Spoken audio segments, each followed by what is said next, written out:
ಮೊದಲನೇ ಸತಿ ಈ ರೀತಿ ವೇದಿಕೆ ಮೇಲೆ ನಿಂತ್ಕೊಂಡು ಕಾರ್ಯಕ್ರಮ ಆ್ಯಂಕರಿಂಗ್ ಮಾಡ್ತಾಯಿದ್ದೀನಿ. ನಾನು ಏನಾದರೂ ಆಭಾಸ ಆದರೆ ದಯವಿಟ್ಟು ನನಗೆ ಕ್ಷಮಿಸಿ.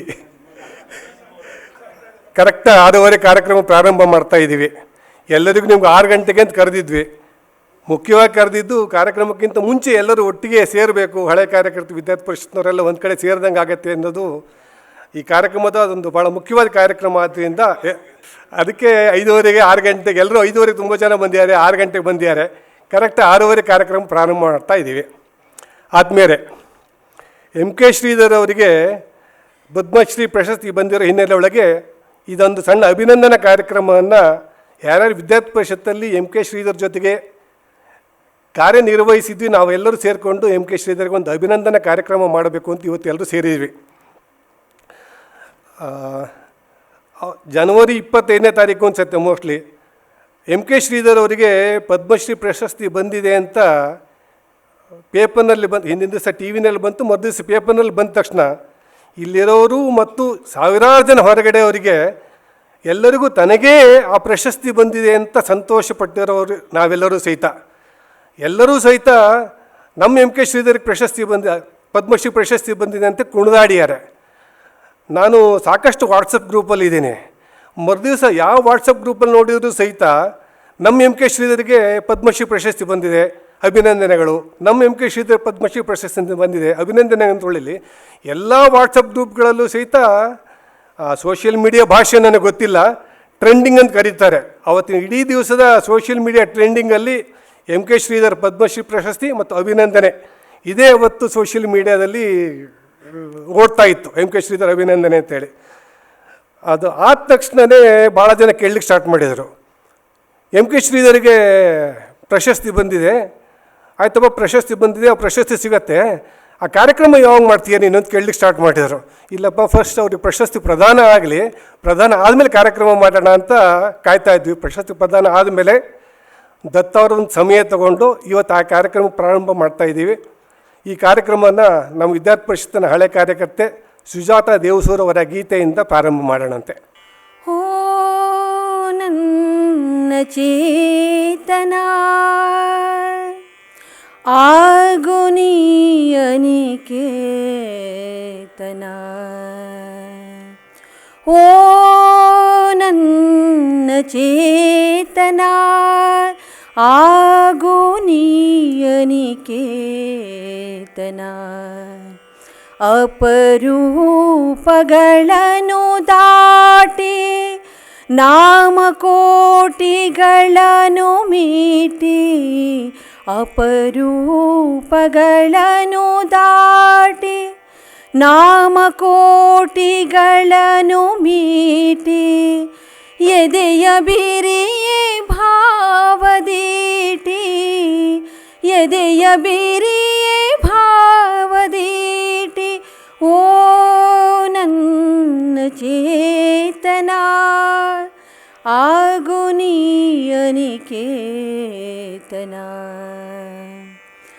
ಎಲ್ಲಿಯೂ ನಿಲ್ಲದಿರು ಮನೆಯ ನಿಂದು ಕಟ್ಟದಿರು, ಎಲ್ಲಿಯೂ ನಿಲ್ಲದಿರು ಮನೆಯ ನಿಂದು ಕಟ್ಟದಿರು, ಕೊನೆಯ ನಿಂದು ಮುಟ್ಟದಿರು, ಕೊನೆಯ ನಿಂದು ಮುಟ್ಟದಿರು, ಓ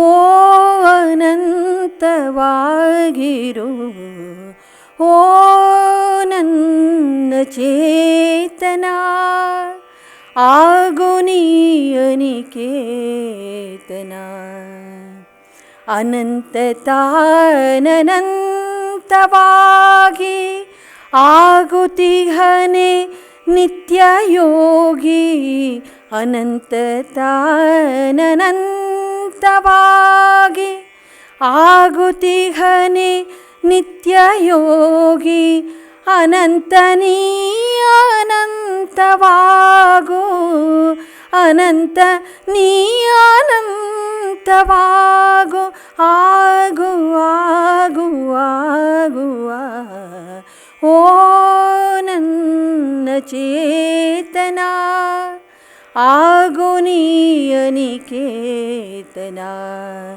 ಓ ನನ್ನ ಚೇತನ, ಅಪರೂಪಗಳನ್ನು ದಾಟಿ ನಾಮಕೋಟಿಗಳನ್ನು ಮೀಟಿ ಎದೆಯ ಬಿರಿಯೇ ಭಾವದೀಟಿ, ಎದೆಯ ಬಿರಿಯೇ ಭಾವದೀಟಿ. ಓ ನನ್ನ ಚೇತನ, ಆಗು ನೀ ಅನಿಕೇತನ. ಓ ನನ್ನ ಚೇತನ. ಎಲ್ಲರಿಗೂ ನಮಸ್ಕಾರ. ಆದರಣೀಯ ಕೃಷ್ಣ ಭಟ್ ಅವರೇ, ದತ್ತಾಜಿ ಅವರೇ, ಗೌರವಾನ್ವಿತ ಎಲ್ಲ ಹಿರಿಯರೇ, ಆಹ್ವಾನಿತರೇ, ಆತ್ಮೀಯರಾದ ಡಾಕ್ಟರ್ ಎಂ ಕೆ ಶ್ರೀಧರ್ ಅವರೇ, ಅವ್ರ ಕುಟುಂಬದ ಸದಸ್ಯರೇ, ಆತ್ಮೀಯ ಬಂಧು ಭಗಿನಿಯರೇ, ನಿಮ್ಮೆಲ್ಲರಿಗೂ ಹೃದಯಪೂರ್ವಕವಾಗಿ ನಾನು ಸ್ವಾಗತವನ್ನು ಬಯಸ್ತಾ ಇದ್ದೀನಿ. ಇಂದು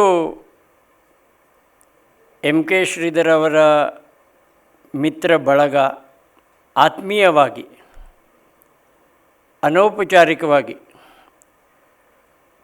ಅರ್ಧ ಗಂಟೆ ಮುಂಚೆನೇ ಎಲ್ಲರೂ ಬಂದಿದ್ದಾರೆ. ಒಳಗಡೆ ಕರ್ಕೊಂಡು ಒಳಗಡೆ ಕಳಿಸೋದಕ್ಕೂ ಸ್ವಲ್ಪ ಕಷ್ಟ ಆಗ್ತಾಯಿತ್ತು. ಮತ್ತು ನಾವು ಅನೌಪಚಾರಿಕವಾಗಿ ಮಾಡಿದಾಗ ಔಪಚಾರಿಕವಾಗಿ ಇದ್ದೇ ಇರ್ತದೆ. ಹೀಗಾಗಿ ಒಂದು ಔಪಚಾರಿಕವಾಗಿರ್ತಕ್ಕಂಥ ಕಾರ್ಯಕ್ರಮ ಮಾಡಬೇಕು ಅಂಥೇಳಿ ನಾವೆಲ್ಲರೂ ದೂರದಿಂದ ಬಂದಿದ್ದೀವಿ. ಡೆಲ್ಲಿಯಿಂದನೂ ಬಂದಿದ್ದಾರೆ ಅವ್ರ ಸ್ನೇಹಿತರು, ಮತ್ತು ರಾಜ್ಯದ ಬೇರೆ ಬೇರೆ ಕ್ಷೇತ್ರದಿಂದ ಬಂದಿದ್ದಾರೆ. ಎಂ ಕೆ ಶ್ರೀಧರ್ ಅವ್ರಿಗೆ ಅವ್ರ ಕುಟುಂಬದ ಮಧ್ಯದಲ್ಲಿ, ಸಂಘ ಪರಿವಾರದಲ್ಲಿ ಮತ್ತು ಎಲ್ಲ ಸ್ನೇಹಿತರಲ್ಲಿ ತುಂಬ ಸಂತಸ ಮತ್ತು ಸಂತೋಷವನ್ನು ಮೂಡಿ ತಂದಿರೋದು ಕಳೆದ 4-5 ತಿಂಗಳದ ಬಗ್ಗೆ ಎಂ ಎಚ್ ಶ್ರೀಧರ್ ಹೇಳಿದ್ದಾರೆ. ಅನೇಕರು ಈ ವಿಷಯ ಕೇಳ್ತಾನೇ ಇದ್ದರು. ನಮ್ಮ ಜೊತೆಗೆ ಎಂ ಕೆ ಶ್ರೀಧರ್ ಅವರು ಕಾರ್ಯಾಲಯದಲ್ಲಿ, ಕಾರ್ಯಕ್ರಮದಲ್ಲಿ, ಬೈಠಕದಲ್ಲಿ, ಅಭ್ಯಾಸ ವರ್ಗದಲ್ಲಿ, ಸಮ್ಮೇಳನದಲ್ಲಿ, ಹೋರಾಟದಲ್ಲಿ ನಮ್ಮ ಪಕ್ಕದಲ್ಲೇ ಕೂತ್ಕೊಂಡು, ನಮ್ಮ ಪಕ್ಕದಲ್ಲೇ ಇದ್ದು, ನಮ್ಮ ಜೊತೆಗಾರರಾಗಿದ್ದು, ಒಬ್ಬ ಸಾಮಾನ್ಯ ಕಾರ್ಯಕರ್ತನಾಗಿ ಪದ್ಮಶ್ರೀ ಸಿಕ್ಕಿದೆ ಅಂತಂದರೆ ಇಲ್ಲಿದ್ದ ಎಲ್ಲರಿಗೂ ಆ ಗೌರವ ಸಿಕ್ಕಿದೆ ಅನ್ನುವಂಥ ರೀತಿಯಲ್ಲಿ ನಮಗೆಲ್ಲರಿಗೂ ಭಾವಿಸಿದ್ದೀವಿ. ಇಲ್ಲಿರ್ತಕ್ಕಂಥ ಭಾಳ ಜನಕ್ಕೆ ಅಥವಾ ನನಗೂ ಪದ್ಮಶ್ರೀ ಅಂದರೆ ಹೇಗಿರುತ್ತೆ ಅಂತೇನು ಗೊತ್ತಿಲ್ಲ. ಅದು ಯಾವ ರೀತಿಯಿಂದ ಅದರದ್ದು ವರ್ಣನೆ ಇರುತ್ತೆ, ಯಾವ ರೀತಿಯಿಂದ ಪದಕ ಕೊಡ್ತಾರೆ, ಯಾವ ರೀತಿಯಿಂದ ಅದಕ್ಕೆ ಸನ್ಮಾನ ಮಾಡ್ತಾರೆ ಅಂಥ ವಿಷಯ ಗೊತ್ತಿರಲಿಲ್ಲ. ಹೋದ ತಿಂಗಳು ಮೇ ತಿಂಗಳಲ್ಲಿ 9ನೇ ತಾರೀಕಿಗೆ ಅವ್ರಿಗೆ ಆ ಪದ್ಮಶ್ರೀ ಪ್ರಶಸ್ತಿಯನ್ನು ಡೆಲ್ಲಿನಲ್ಲಿ ಕೊಟ್ಟರು. ಅದಕ್ಕೆ ಎಲ್ಲರೂ ಕಾಯ್ತಾ ಇದ್ವಿ, ಅದು ಹೇಗಿದೆ ನೋಡೋಣ ಅಂಥೇಳಿ. ಕಾರ್ಯಾಲಯದಲ್ಲಿ ಅವ್ರು ಒಂದು ದಿವಸ ತೊಗೊಂಡು ಬಂದಿದ್ರು. ಅದು ಅಂದರೆ ಕಟ್ ಹಾಕಿಸ್ಲಿಕ್ಕೆ, ತೋರಿಸ್ಲಿಕ್ಕಲ್ಲ, ಫ್ರೇಮ್ ಮಾಡಲಿಕ್ಕೆ. ಆವಾಗ ಅದನ್ನು ನೋಡಿದ್ವಿ. ಪದ್ಮ ಪ್ರಶಸ್ತಿ ಆದರೆ ಹೀಗಿರುತ್ತೆ ಅಂಥೇಳಿ. ಅದರದ್ದು ಪದಕ ಅದನ್ನೀಗ ಅವ್ರ ಮನೆಯಲ್ಲಿ ಇಟ್ಟಿದ್ದಾರೆ. ಅಂದರೆ ಪದ್ಮ ಪ್ರಶಸ್ತಿ ಹೇಗಿರುತ್ತೆ ಅಂಥೇಳಿ ನಾವು ಏನು ಯೋಚನೆಯೇ ಮಾಡಿರಲಿಲ್ಲ. ಮತ್ತು ನಾವಿಲ್ಲಿ ಯಾರು ಇಷ್ಟು ವರ್ಷದಿಂದ ಕೆಲಸ ಮಾಡಿದ್ದೀವಿ, ಅವ್ರು ಯಾರು ಪ್ರಶಸ್ತಿ, ಅಧಿಕಾರ, ಜವಾಬ್ದಾರಿ, ಗೌರವ, ಪ್ರಚಾರ, ನಾವು ನಮ್ಮ ಯೌವನದಲ್ಲಿ ಕೆಲಸ ಮಾಡಿದಾಗೆಲ್ಲರೂ ಇಲ್ಲಿ ಸ್ನೇಹದಗೋಸ್ಕರ, ವಿಚಾರದಗೋಸ್ಕರ ಕೆಲಸ ಮಾಡಬೇಕು ಅಂತ ಸೇರಿಕೊಂಡವರಷ್ಟೇ. ಆದರೆ ಈ ರೀತಿಯಿಂದ ಕೆಲಸ ಮಾಡಿದರೆ ಪದ್ಮಶ್ರೀ ಸಿಗತ್ತೆ ಅನ್ನುವಂಥದ್ದನ್ನು ಈಗ ಗೊತ್ತಾಗಿರುವಂಥ ಕಾರ್ಯಕರ್ತರಿಗೆ ಇನ್ನು ಒಳ್ಳೆಯ ಪ್ರೇರಣೆಯೇ ಅದು. ಆದರೆ ಪದ್ಮಶ್ರೀಗೆ ಒಂದು ಗೌರವ ತಂದಿದೆ ಎಮ್ ಕೆ ಶ್ರೀಧರ್ ಅವ್ರ ಮುಖಾಂತರ ಅನಿಸುವಂಥದ್ರದ್ದು ಭಾಳ ಜನಕ್ಕೆ ಅನಿಸಿದೆ. ಅದು ಎಲ್ಲ ಸವಾಲುಗಳು ಅವ್ರು ನಮ್ಮ ಜೊತೆಗಿದ್ದಾಗ ಅದನ್ನು ಅವಕಾಶಗಳನ್ನಾಗಿ ಪರಿವರ್ತಿಸಿ ತಮ್ಮ ವ್ಯಕ್ತಿಗತ ಜೀವನದಲ್ಲಿ ಮತ್ತು ಸಂಘಟನಾತ್ಮಕ ಜೀವನದಲ್ಲಿ ಅದನ್ನು ಅವರು ಮಾಡಿ ತೋರಿಸಿದ್ದಾರೆ. ಅವ್ರಿಗಿದು ಕಷ್ಟ ಸಾಧ್ಯ ಅಂಥೇಳಿ ಯಾವುದೂ ಅನಿಸಿಲ್ಲ. ಹೀಗಾಗಿ ಅವರ ಕಾರ್ಯಕ್ಷೇತ್ರ ಅಪಾರವಾಗಿರುವಂಥದ್ರದ್ದು. ಹಿಂದೂಪುರ್ನಿಂದ ಶುರು ಮಾಡಿದರು ಅವರು. ಬೆಂಗಳೂರಿನಲ್ಲಿ ತುರ್ತು ಪರಿಸ್ಥಿತಿಗಿಂತ ಮುಂಚೆ, ಅದರ ತುರ್ತು ಪರಿಸ್ಥಿತಿ ನಂತರ ಹೆಚ್ಚು ಕಾರ್ಯ ಇಲ್ಲಿ ಶುರು ಮಾಡಿದರು. ಬೆಂಗಳೂರಿನಲ್ಲಿ ವಿಜಯ ಕಾಲೇಜು, ಬೆಂಗಳೂರು ಯೂನಿವರ್ಸಿಟಿ, ಜ್ಞಾನ ಆಯೋಗ,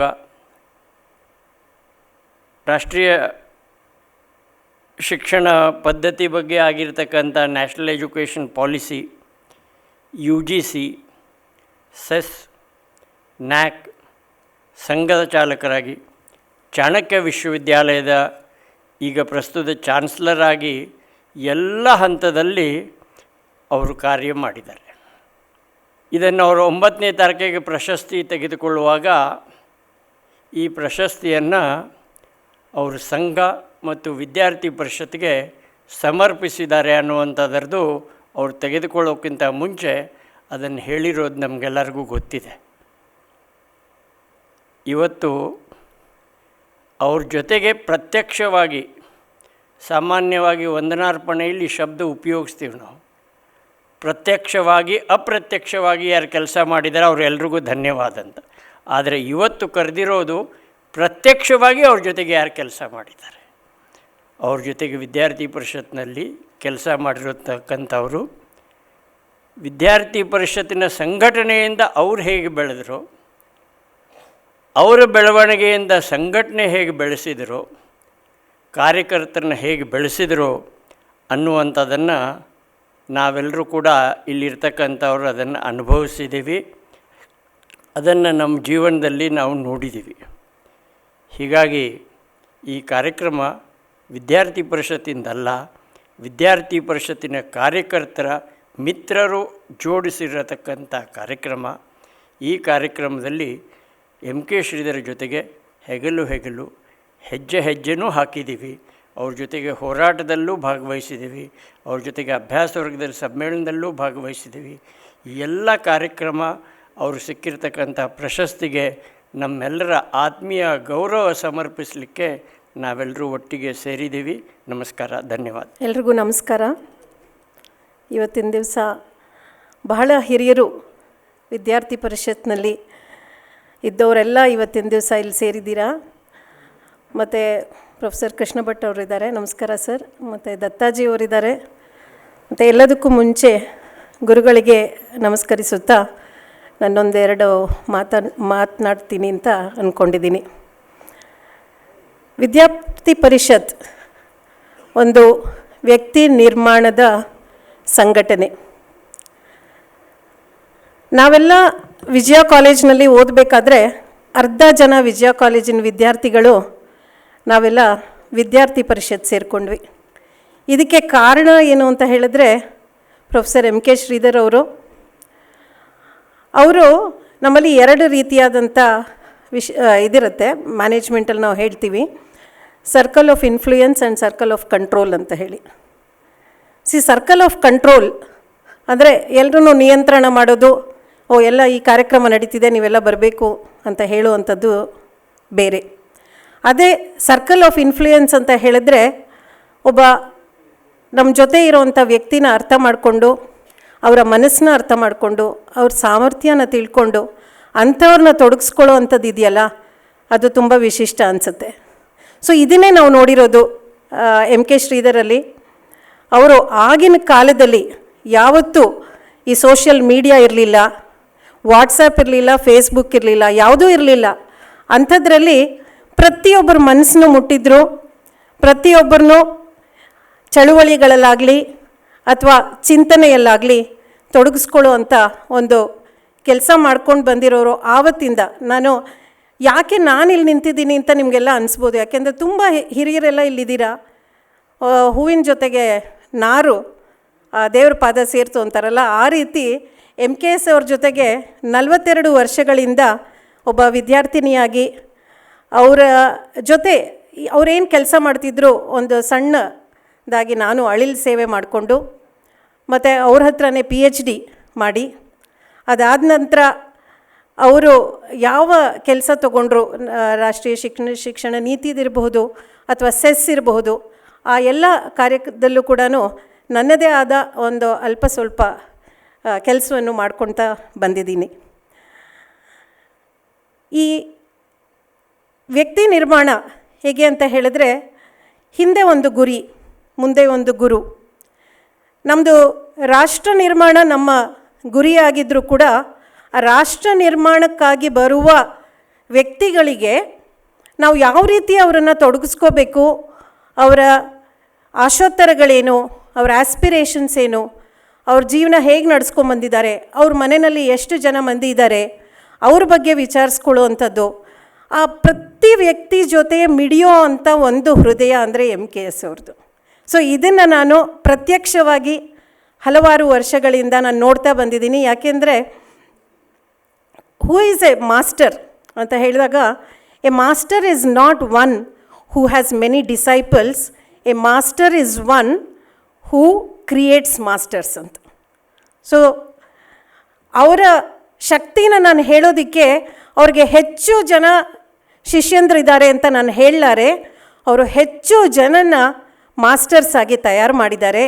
ಮುಂದೆ ಯಾರು ಅವರ ಗರಡಿಯಲ್ಲಿ ಪಳಗಿದ್ದಾರೆ, ಅವರ ಧ್ಯೇಯೋದ್ದೇಶಗಳೇನಿತ್ತು ಅದನ್ನು ಮುಂದೆ ತಗೊಂಡು ಹೋಗಲಿಕ್ಕೆ ಸಾಧ್ಯ ಆಗುತ್ತೆ. ಈ ಒಂದು ಇದಿದೆ, ಒಕಿನವಾ ಅನ್ನೋ ಒಂದು ಜಾಗದಲ್ಲಿ ನಿಮಗೆಲ್ಲ ಗೊತ್ತಿರಬಹುದು. ಇಕಿಗಾಯ್ ಅನ್ನೋ ಒಂದು ಪುಸ್ತಕದಲ್ಲಿ ಬರೋವಂಥ ವಿಷಯ. MKS ಅವರು ಯಾವಾಗಲೂ ಒಂದು ಸ್ಫೂರ್ತಿಯ ಚಿಲುಮೆ. ಅವ್ರಿಗೆ ಥಾಟ್ ಪ್ರೋಸೆಸ್ ಕಂಟಿನ್ಯೂಸ್ ಆಗಿ ನಡೀತಾ ಇರುತ್ತೆ. ಇನೋವೇಷನ್ ಮತ್ತು ಆವಿಷ್ಕಾರಗಳು, out of the box thinking. ನಾವೆಲ್ಲ ಒಂದು ರೀತಿ ಯೋಚನೆ ಮಾಡಿದ್ರೆ ಅವರು ಬೇರೆ ರೀತಿ ಯೋಚನೆ ಮಾಡಿರ್ತಾರೆ, ಒಂದು ಹೊಸ ಆಯಾಮನ ಅದಕ್ಕೆ ಕೊಟ್ಟಿರ್ತಾರೆ. ಅದು ಹೇಗೆ ಸಾಧ್ಯ ಆಗುತ್ತೆ ಅಂದರೆ, ಈ ಇಕಿಗಾಯ್ ಪುಸ್ತಕದಲ್ಲಿ ಒಕಿನವಾ ಅಂತ ಒಂದು ಪ್ರದೇಶದಲ್ಲಿ ಹೋಗಿ ನೋಡಿದ್ರೆ ಎಲ್ಲರೂ 120 ವರ್ಷಕ್ಕಿಂತ ಹೆಚ್ಚು ವಯಸ್ಸಿನವರೇ ಅಲ್ಲಿರುವಂಥದ್ದು. ಸೊ ಅದು ಹೇಗೆ ಅವ್ರಿಗೆ ಸಾಧ್ಯ ಆಯಿತು ಅಷ್ಟೊಂದು ಶತಾಯುಷಿಗಳಾಗಿರೋದಕ್ಕೆ ಅಂತ ಹೇಳಿದ್ರೆ, ಅವರೆಲ್ಲ ಪ್ಯಾಷನ್ ಒಂದು ಅಂದರೆ ಹೃದಯದಿಂದ ಕೆಲಸ ಮಾಡೋವಂಥದ್ದು ಒಂದು.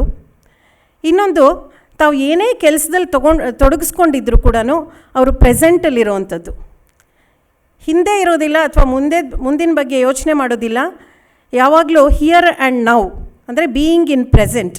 So being in present ultimate spiritual advice. ನೀವು ಯಾವುದೇ ಗುರುಗಳ ಹತ್ರ ಹೋದರೂ ಕೂಡ ಕೊಡೋವಂಥ ಒಂದೇ ಅಡ್ವೈಸ್ ಏನು ಅಂದರೆ, you have to be in present ಅಂತ.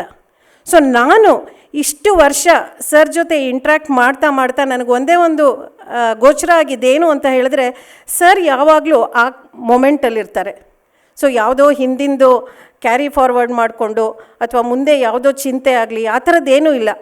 ಆ ಕ್ಷಣದಲ್ಲಿ ಅವರು ಇರೋ ಅಂಥದ್ರಿಂದನೇ ಅವ್ರಿಗೆ ಹೆಚ್ಚು ಥಾಟ್ ಪ್ರೋಸೆಸ್ ಆಗೋದು, ಅಥವಾ ಅವರು ಗಾಲಿ ಕುರ್ಚಿಯಲ್ಲಿ ಹೋಗೋದಕ್ಕಿಂತ ವೇಗವಾಗಿ ಅವ್ರ ಮನಸ್ಸಿನ ಗಾಲಿ ಓಡ್ತಾ ಇರುತ್ತೆ, ಹೊಸ ಆಲೋಚನೆಗಳು ಬರ್ತಾ ಇರುತ್ತೆ, ಹೊಸ ವಿಷಯಗಳು ಬರ್ತಾ ಇರುತ್ತೆ.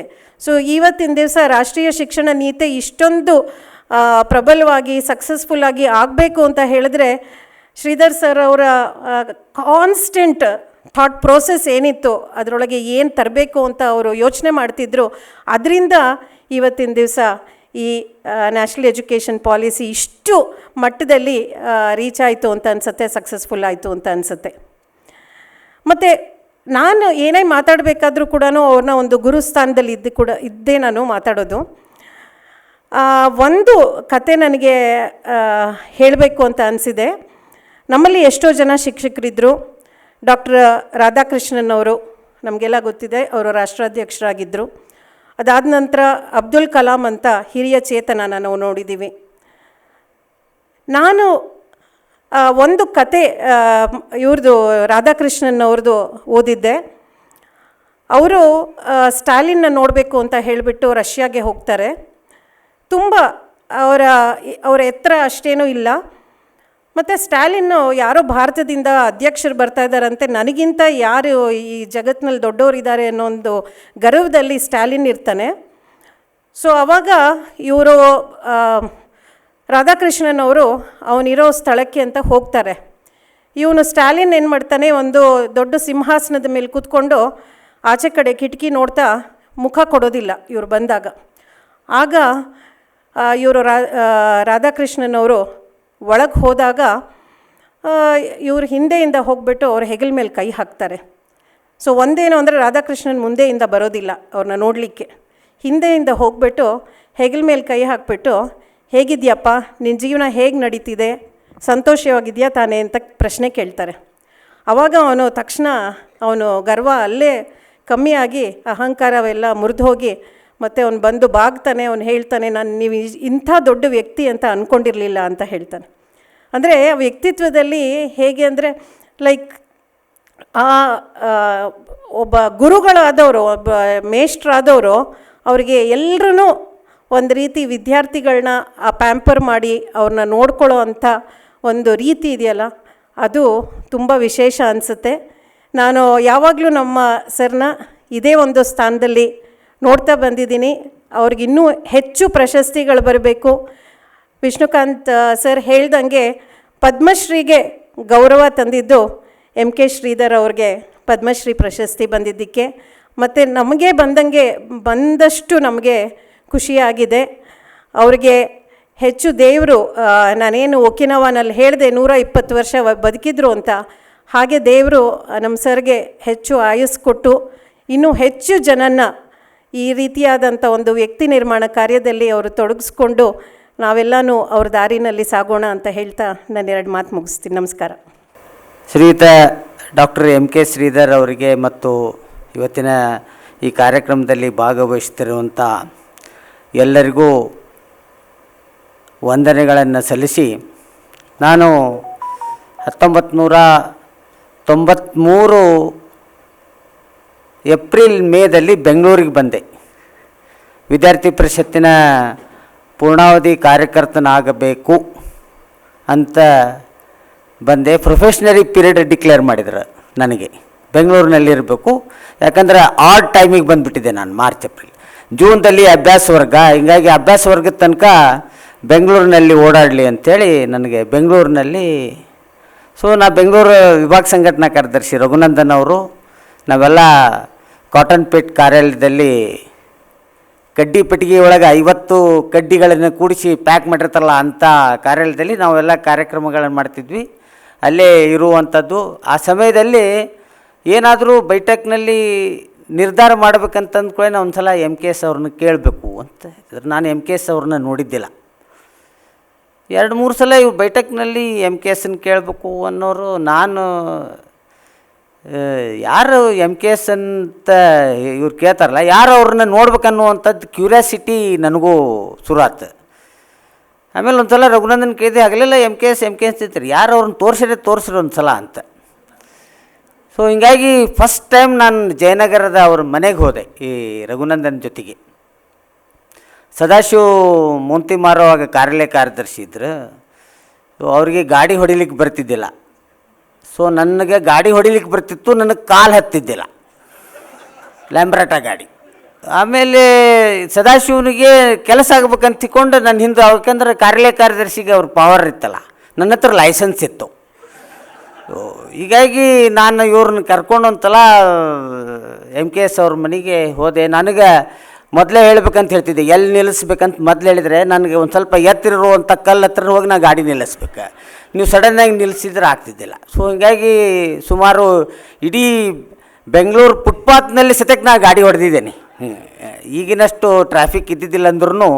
ಸೊ ನಾನು ನನ್ನ ಪೂರ್ಣಾವಧಿ ಜೀವನವನ್ನು ಭಾಳ ಎಂಜಾಯ್ ಮಾಡಿ ಬೆಂಗಳೂರಿನಲ್ಲಿ ಕಳೆದದ್ದು. ಹೀಗಾಗಿ ಸಾಮಾನ್ಯ ಕಾರ್ಯಕರ್ತರು ನಾನು 2000ನೇ ಇಸ್ವಿ ಒಳಗೆ ರಾಜ್ಯ ಸಮ್ಮೇಳನ ಬಿಜಾಪುರದಲ್ಲಿ ಮಾಡ್ಬೇಕಂತಂದಾಗ ಸ್ವಲ್ಪ ಎಲ್ಲ ಕಡೆಯಿಂದ ವಿರೋಧ ಬಂದಾಗ ರಘುನಂದನ್ ಅವರು MKS ಅವರು ಫೋನ್ ಮಾಡಿದರು, ಹೆಂಗೆ ನಡೀತಾ ಇದೆ ಅಂತ. ನೀವೇನು ಕಾಳಜಿ ಮಾಡಬೇಡಿ ಸರ್, ಎಲ್ಲ ಸರಿ ನಡೀತದೆ ಅಂತ ಹೇಳಿದೆ ನಾನು. ಏನಾದರೂ ನಾವು ಗೋಲ್ ಗುಮ್ಮಟ್ ಕಟ್ಟಿದಂಥವ್ರು ಬಾರಾಕಮ್ಮನ್ ಮಾಡಲ್ಲ ಅಂತ ಹೇಳಿದ್ವಿ. ಯಾಕಂದ್ರೆ ನಮ್ಮದು ಹತ್ರ ಘೋಷಣೆ ಇರ್ತದೆ, ಕಟ್ಟಿದ್ರೆ ಗೋಲ್ ಗುಮ್ಮಟ ಇಲ್ಲಾಂದ್ರೆ ಬಾರಾಕಮಾನ್ ಅಂತಾರೆ. ಸೊ ಇಲ್ಲ, ಬಾರಾಕಮಾನ್ ಏನಾಗೋದಿಲ್ಲ, ಗೋಲ್ ಗುಮ್ಮಟ ಮಾಡ್ತೇವೆ ಅಂತ ನಾನು ಹೇಳಿದ್ದೆ. ಹೀಗಾಗಿ ಆಮೇಲೆ ನನ್ನ ಪೂರ್ಣಾವಧಿ ಜೀವನದಿಂದ ವಾಪಸ್ ಬಂದ ನಂತರ ವಿಶೇಷವಾಗಿ ಶಾಲೆಯಿಂದ ಹೊರಗುಳಿದ ಮಕ್ಕಳು ಇಂಥವ್ರನ್ನೆಲ್ಲರನ್ನೂ ಸೇರಿಸ್ಬೇಕು, ಬಿಜಾಪುರ ಜಿಲ್ಲೆಯಲ್ಲಿ ಈ ಶಾಲಾ ಬಿಟ್ಟು ವಿದ್ಯಾರ್ಥಿಗಳನ್ನು ಸೇರಿಸ್ಬೇಕು, ಅವ್ರನ್ನ ಮತ್ತೆ ಶಾಲೆಗೆ ಸೇರಿಸ್ಬೇಕು ಅನ್ನುವಂಥದ್ದೊಂದು ಶಿಕ್ಷಣ ವಾಹಿನಿ ಕಾರ್ಯಕ್ರಮವನ್ನು ತಗೊಂಡಿದ್ವಿ. ಅದರಲ್ಲಿ ಸಾಕಷ್ಟು ಇಡೀ 199 ಗ್ರಾಮ ಪಂಚಾಯಿತಿಗೆ ನಾನು ಹೋಗಿ ಅಲ್ಲಿ ಶಾಲೆಯಿಂದ ಹೊರಗುಳಿದ ಮಕ್ಕಳನ್ನು ಸೇರಿಸುವಂಥ ಪ್ರಯತ್ನದಲ್ಲಿದ್ದಾಗ ನನಗೆ ಈ MKS ಅವರು ಫೋನ್ ಮಾಡಿ ಹೇಳಿದರು, ಇಲ್ಲ ನೀವು ನಾಲೆಜ್ ಕಮಿಷನ್ದ ಮೆಂಬರ್ ಮಾಡಿದ್ದೇವೆ, ನೀವು ಬರಬೇಕು ಅಂತ. ನಾನು ಹೇಳಿದೆ, ನಮಗೇನು ಉಪಯೋಗ ಆಗೋದಿಲ್ಲ, ಅದೆಲ್ಲ ಕರಿಬೇಡ್ರಿ ಅಂತ ಹೇಳಿದೆ. ಆದರೂ ನಾನು ಆ ನಾಲೆಜ್ ಕಮಿಷನದ್ದು ಒಂದು ಸಬ್ ಕಮಿಟಿ ಒಳಗೆ ಗುರುರಾಜ್ ಕರ್ಜಿಗೆ ಅವರ ಅಧ್ಯಕ್ಷತೆಯಲ್ಲಿ ನಾನೊಬ್ಬ ಸದಸ್ಯನಾಗಿ ಕೆಲಸ ಮಾಡಿದೆ. ನಾನು MKS ಅವ್ರಿಗೆ ಅವಾಗ ಕೇಳಿದೆ, ನನ್ನ ಯಾಕೆ ಸೇರಿಸಿದ್ರಿ ಅಂದ್ರೆ, ನಾವೆಲ್ಲ ಇಲ್ಲಿ ಒಳಗಡೆ ಇದ್ದು ಕೆಲಸ ಮಾಡಿರ್ತೀವಿ, ಗ್ರೌಂಡ್ ಲೆವೆಲ್ನಲ್ಲಿ ರೂಟ್ನಲ್ಲಿ ಕೆಲಸ ಮಾಡಿದಂಥವ್ರು ಬೇಕು, ಅದಕ್ಕೆ ನೀನು ಇರಬೇಕು ಅಂತಂದ್ರೆ. ನಾನು 1-2 ಮೀಟಿಂಗ್ ಅಟೆಂಡ್ ಮಾಡಿದೆ. ಅಲ್ಲೆಲ್ಲ ಇಂಗ್ಲೀಷ್ನಾಗ ಮಾತಾಡೋರು, ನಾವು ಅಗದಿ ಜವಾರಿ ಕನ್ನಡ ಮಾತಾಡೋರು. ಇಂಗ್ಲೀಷ್ ತಿಳಿತಿತ್ತು, ಬಟ್ ನಮಗೆ ಪ್ರೆಸೆಂಟ್ ಮಾಡ್ಲಿಕ್ಕೆ ಬರ್ತಿದ್ದಿಲ್ಲ. ನಮಗೆಲ್ಲ ನೌನ್ ಪ್ರನೌನ್ ಗೊತ್ತಿಲ್ಲ, ಬರೀ ನೌನ್ ಅಷ್ಟೇ ಗೊತ್ತು ನಮಗೆ. ಸೊ ಹಿಂಗಾಗಿ ನಾನು ಈ ಇದ್ರಾಗ ಅವ್ರಿಗೆ ಹೇಳಿಕೆ ಆಗಲಿಲ್ಲ. ನಾನು ಹೇಳಿಬಿಟ್ಟೆ ಒಂದು ಸಲ MKS ಅಂದ್ರೆ, ನರಸಿಂಹ ನೀನು ಮಾತಾಡಬೇಕು ಅಂತಂದ್ರೆ. ನಾ ಏನು ಮಾತಾಡ್ರಿ ಸರ, ಇವರೆಲ್ಲ ಇಂಗ್ಲೀಷ್ನಾಗ ಮಾತಾಡೋರು, ನಮ್ಗೆ ತಿಳಿತದೆ, ಬಟ್ ನಾವು ಪ್ರೆಸೆಂಟ್ ಮಾಡ್ಲಿಕ್ಕಾಗಲ್ಲ ಅಂತ. ಸೊ ಅದಕ್ಕೆಲ್ಲ ನೀನು ಕನ್ನಡದಲ್ಲೇ ಮಾತಾಡು ಅಂದ್ರೆ ನನಗೆ ಅವಕಾಶ ಕೊಟ್ಟು ಸಾಕಷ್ಟು ಸಂಗತಿಗಳನ್ನು ನಾನು ಅಲ್ಲಿ ಪ್ರೆಸೆಂಟ್ ಮಾಡಿದೆ. ಅದನ್ನು ಅವರು ಕನ್ವರ್ಟ್ ಮಾಡಿ ಇಂಗ್ಲೀಷ್ನಾಗ ಅದು ರಿಪೋರ್ಟ್ ಬಂತು, ಟೀಚರ್ಸ್ ಟ್ರೈನಿಂಗ್ ಮಾಡಬೇಕು ಅದೆಲ್ಲ. ಸೊ ಆ ರೀತಿ MKS ಅವರು ಹೆಂಗೆ ಆ ಧೈರ್ಯದಿಂದ ನಾನು ಇವತ್ತಿಗೂ ನನಗೆ ಇಂಗ್ಲೀಷ್ ಚೆನ್ನಾಗಿ ಬರೋದಿಲ್ಲ ಅಂತ ಇಲ್ಲ. ನಾ ಯಾವುದೇ IAS officer, IFS officer, SP ಯಾರ ಹತ್ರ ಹೋದ್ರೂ ನನ್ನ ಮಾತೃಭಾಷೆಯಲ್ಲೇ ಅವ್ರಿಗೆ ಕನ್ವಿನ್ಸ್ ಮಾಡಿ ಕೆಲಸ ಮಾಡ್ಕೊಂಡು ಬರುವಂಥ ಒಂದು ಕಾನ್ಫಿಡೆನ್ಸನ್ನು ಕೊಟ್ಟವ್ರಂದ್ರೆ MKS. ನಾನು ಅಂದ್ರೆ ವಿಧಾನಸೌಧದ ಒಳಗಡೆ ಹೋಗಿ ಅಲ್ಲಿ ಕೂತು ಮಾತಾಡಿದಾಗ ಅದು ಇದನ್ನು ಕೊಟ್ಟರಲ್ಲ, ಆ ರೀತಿ ವಾಮನ ರೀತಿಯಂತ ಇದ್ದಂಥ MKS ಅವರು ತ್ರಿವಿಕ್ರಮನ ರೂಪವನ್ನು ಹೆಂಗೆ ಕೊಡಬೇಕು, ಹೆಂಗಿರಬೇಕು ಅನ್ನುವಂಥದ್ದನ್ನು ಕಲಿಸಿದಂಥವ್ರು. ಹೀಗಾಗಿ ನಾನು ಯಾವತ್ತೂ ಏನೋ ಕಾರ್ಯಕ್ರಮ ಇದ್ದರೂ ಸಹಿತ ನಾನು ಹಗಲೆಲ್ಲ MKS ಅವ್ರನ್ನ ಭೇಟಿಯಾಗಿಲ್ಲ.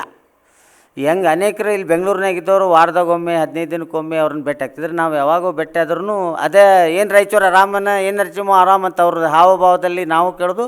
ಅದೇ ರೀತಿ ಅವ್ರ ಜೊತೆ ನಾನು ಸಾಕಷ್ಟು ಮಾತುಕತೆಗಳನ್ನು ಮಾಡಿರ್ತೇನೆ. ಹೀಗಾಗಿ ನಾನು MKSನ ಕಲ್ಪನೆ ಏನಿತ್ತು ಅದರ ವ್ಯಾಪಕತೆ ಅನ್ನುವಂಥದ್ದನ್ನು ಅರ್ಥ ಮಾಡಿಕೊಂಡದ್ದು ಸುಮಾರು ವರ್ಷ ಅವ್ರ ಜೊತೆ ಕೆಲಸ ಮಾಡಿದ ಮೇಲೆ. ಅವರ ಛಲ ಶಕ್ತಿ, ಅನೇಕ ಅವರ ಪುಸ್ತಕಗಳನ್ನು ಓದಿದ್ದು, ಅವ್ರ ಬಗ್ಗೆ ಬರೆದದ್ದು ಇವೆಲ್ಲ ನೋಡಿದಾಗ, ಈಗ ಪದ್ಮಶ್ರೀ ಬಂದಾಗ ಹೇಳಿದ್ರಲ್ಲ ನಮ್ಮ MH ಅವ್ರು ಹೇಳಿದರು, ಎಲ್ಲರಿಗೂ ಪದ್ಮಶ್ರೀ ತೊಗೊಂಡಂಗೆ ನಮಗೂ ತೊಗೊಂಡಂಗೆ ಅಂತ ಅನ್ನಿಸ್ತಂದಾಗ ನಮಗೂ ಹಂಗೆ ಅನಿಸಿತ್ತು ಸರ್. ಇನ್ನು MKS ಅವ್ರಿಗೆ ಪದ್ಮಶ್ರೀ ಬಂದಾಗ ನಮಗೂ ಬಂದಂಗೆ, ನಮಗೆ ಅವ್ರಿಗೆ ಪದ್ಮಶ್ರೀ ಬಂದದ ನಮ್ಮ ಹಿಂದೆ ಶ್ರೀ ಅದಪ್ಪ ಸಾಕು ಅಂಥೇಳಿ ಸಂತೋಷದಿಂದ ನಾವೆಲ್ಲ ಇದ್ದೇವೆ ಅನ್ನುವಂಥ ಇದರಿಂದ ಇಲ್ಲಿ ನನಗೆ ಮಾತಾಡಲಿಕ್ಕೆ ಅವಕಾಶ ಕೊಟ್ಟಂಥ ಈ ಆಯೋಜಕರಿಗೆಲ್ಲರಿಗೂ ವಂದನೆಗಳನ್ನು ಸಲ್ಲಿಸಿ ನನ್ನ 4 ಮಾತುಗಳನ್ನು ಮುಗಿಸ್ತೇನೆ. ನಮಸ್ಕಾರ.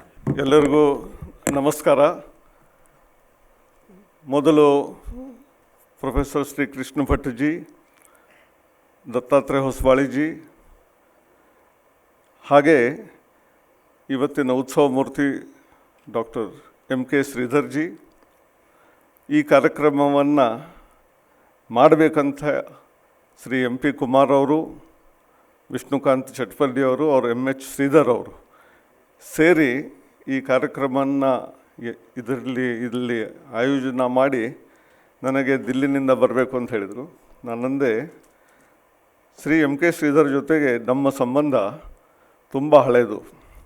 ನಮಗೆಲ್ಲರಿಗೂ ಗೊತ್ತಿದ್ದಂತೆ ಎಮರ್ಜೆನ್ಸಿ 75 to 77 ನಂತರ ಪ್ರಥಮ ರಾಷ್ಟ್ರೀಯ ಅಧಿವೇಶನದಿಂದ ಪರಿಚಯ ಆದ ನಂತರ ಇಲ್ಲಿ ಬೆಂಗಳೂರಲ್ಲಿ ಟಾಟಾ ಇನ್ಸ್ಟಿಟ್ಯೂಟ್, ಇದಕ್ಕೆ ಇಂಡಿಯನ್ ಇನ್ಸ್ಟಿಟ್ಯೂಟ್ ಆಫ್ ಸೈನ್ಸ್ ಅಂತಾರೆ, ಅಲ್ಲಿ ಓದೋಕ್ಕೋಸ್ಕರ ME PhD ಮಾಡೋಕ್ಕೋಸ್ಕರ ಬಂದ ನಂತರ 10 ವರ್ಷಗಳ ಕಾಲ ಬೆಂಗಳೂರಲ್ಲಿ 1980 to 1989 ಇಲ್ಲಿದ್ದಾಗ ಘನಿಷ್ಠ ಸಂಬಂಧವನ್ನು ನಾವೆಲ್ಲ ವಿದ್ಯಾರ್ಥಿ ಪರಿಷತ್ ಕಾರ್ಯಾಲಯದಲ್ಲಿ ಕಾರ್ಯಕರ್ತರಾಗಿ ಇಲ್ಲಿ ಬರ್ತಾಯಿದ್ವಿ. ಆವಾಗಿನಿಂದ ನಮಗೆ ಪರಿಚಯ ಆಗಿದ್ದು ಅನೇಕ ವಿಷಯಗಳು ಇದ್ದಾವೆ.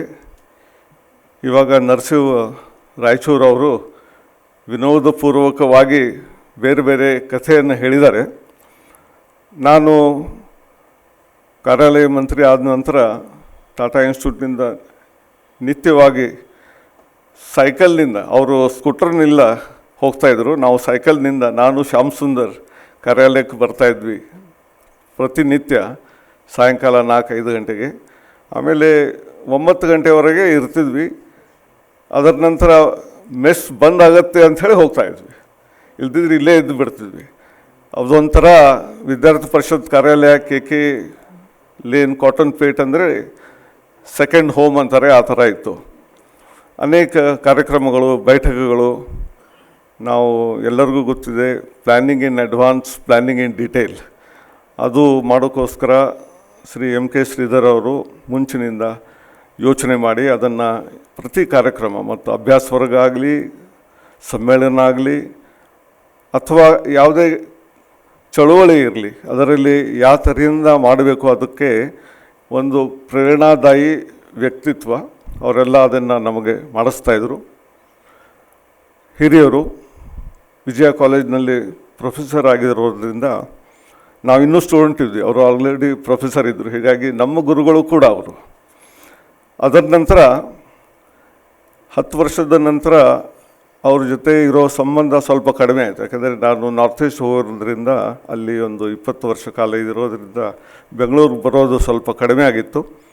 ಮತ್ತು ಪುಣೆ ಮತ್ತು ದಿಲ್ಲಿಗೆ ಬಂದ ನಂತರ ಬೆಂಗಳೂರಿಗೆ ಬರೋ ವಿಸಿಟ್ಸ್ ಜಾಸ್ತಿ ಆಗಿರೋದ್ರಿಂದ ಮತ್ತೆ ಅವ್ರ ಜೊತೆಗೆ ಸ್ನೇಹ ಎಲ್ಲ ಜೋರಾಗಿ ಆಯಿತು.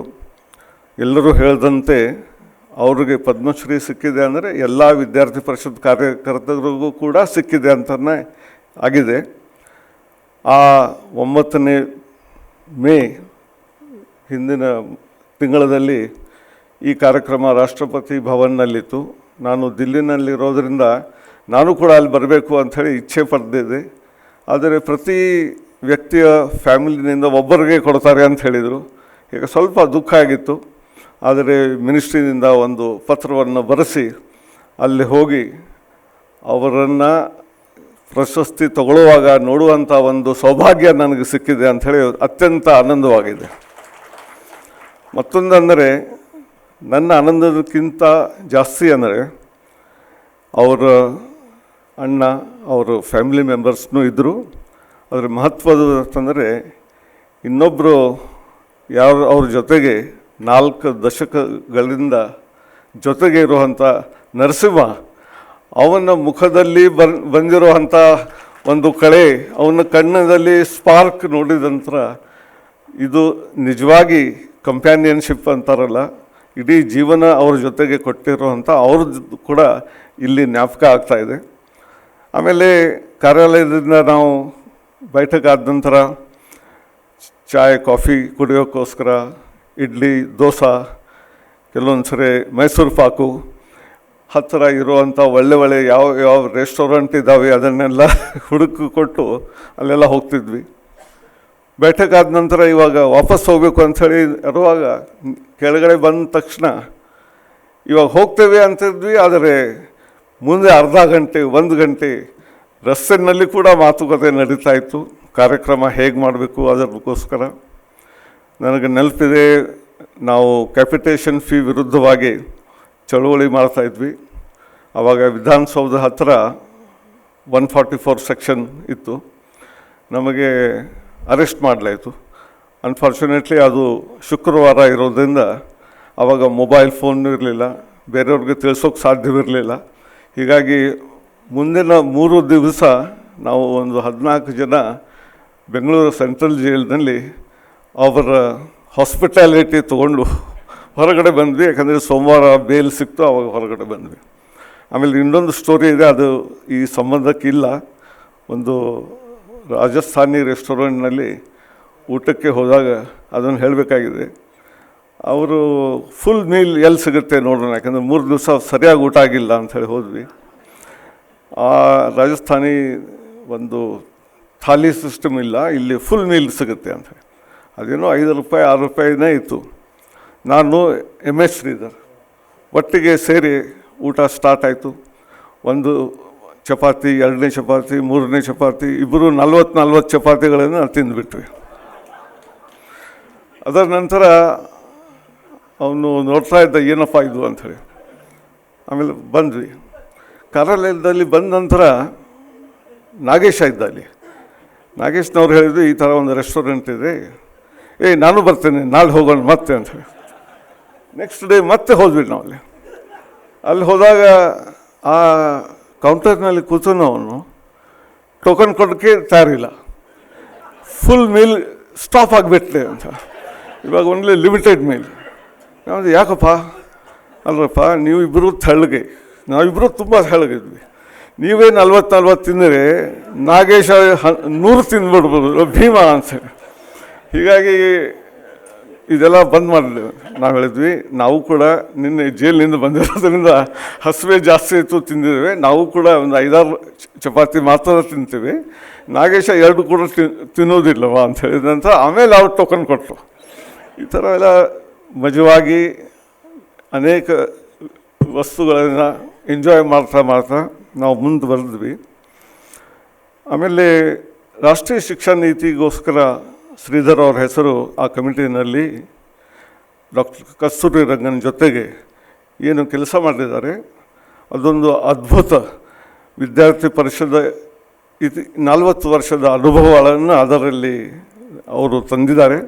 ಹೀಗಾಗಿ ನಮ್ಮ ದೇಶದಲ್ಲಿ ಮಾತ್ರ ಅಲ್ಲ, ಎಲ್ಲ ದೇಶಗಳಲ್ಲೂ ಕೂಡ NEP 2020 ಬಗ್ಗೆ ತುಂಬ ಅದಕ್ಕೆ ಪ್ರಶಸ್ತಿ ಸಿಗುವ ಥರ ಎಲ್ಲರೂ ಹೇಳ್ತಾ ಇದ್ದಾರೆ.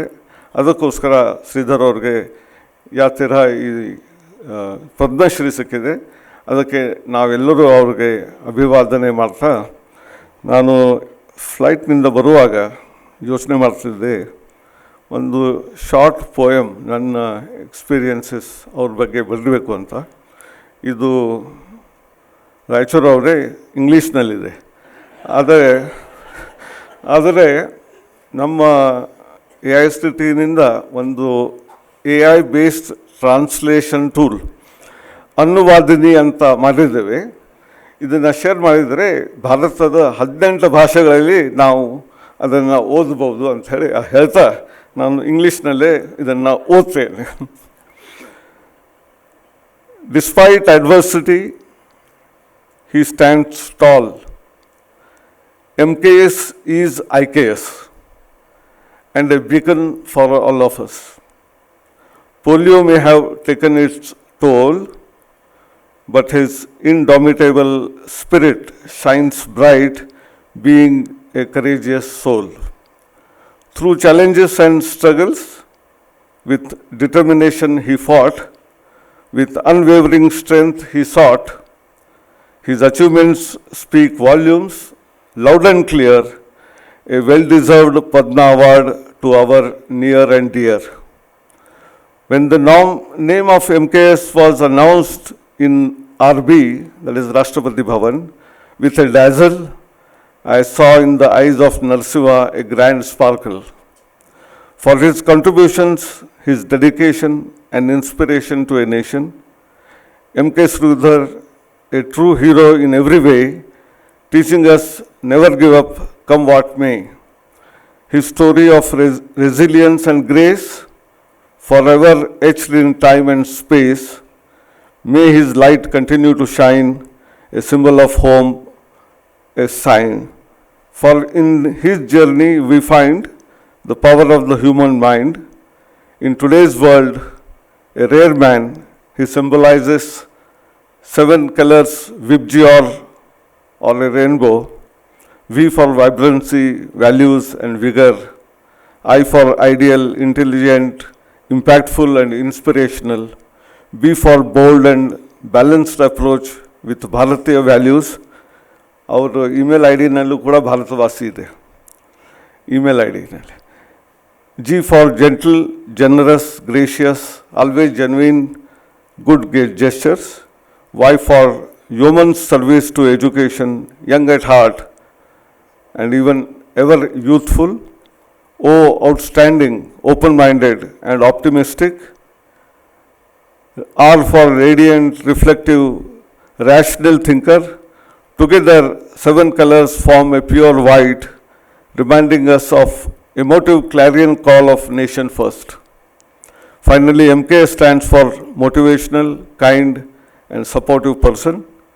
Our best wishes to Sridharji for a long life, as said earlier, 120 years, and also huge contribution to the education and social sector.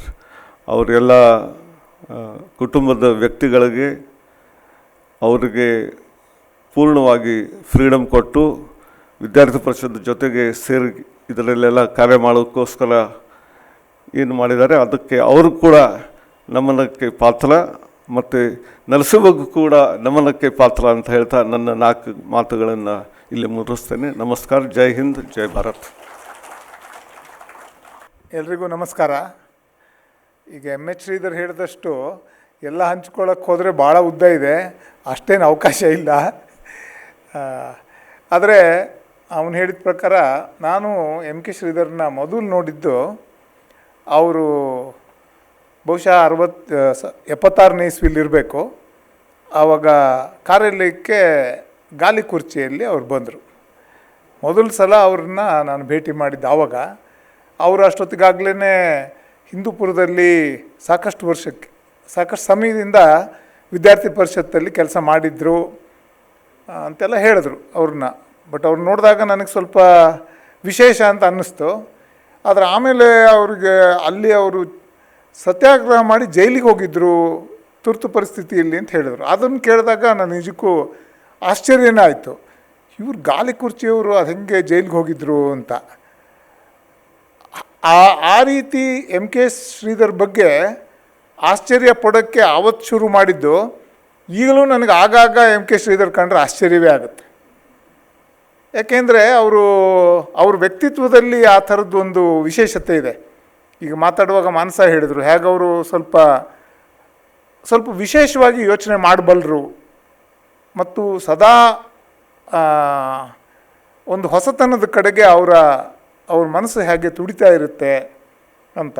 So ಹಾಗಾಗಿ ಅವತ್ತಿಂದ ಇವತ್ತುವರೆಗೂ ಬಹುಶಃ ಕಂಟಿನ್ಯೂಸ್ ಆಗಿ ಒಂದಿಷ್ಟು ಕಾಲ ದತ್ತ ಅವರು, ಒಂದಿಷ್ಟು ಕಾಲ ಕೃಷ್ಣಶಾಸ್ತ್ರಿಗಳು ಎಲ್ಲ ಬೇರೆ ಬೇರೆ ಕಾಲಖಂಡದಲ್ಲಿ ಒಟ್ಟಿಗೆ ಇರ್ತಾಯಿದ್ರೆ, ಆದರೆ ಹೆಚ್ಚು ಕಡಿಮೆ ನಿರಂತರವಾಗಿ ಕೆ ಎಸ್ ಜೊತೆಗೆ ಕೆಲಸ ಮಾಡಿರುವಂಥ ಮತ್ತು ಸಹವಾಸದಲ್ಲಿರುವಂಥ ಅವಕಾಶ ನನಗೆ ಸಿಕ್ಕಿದೆ.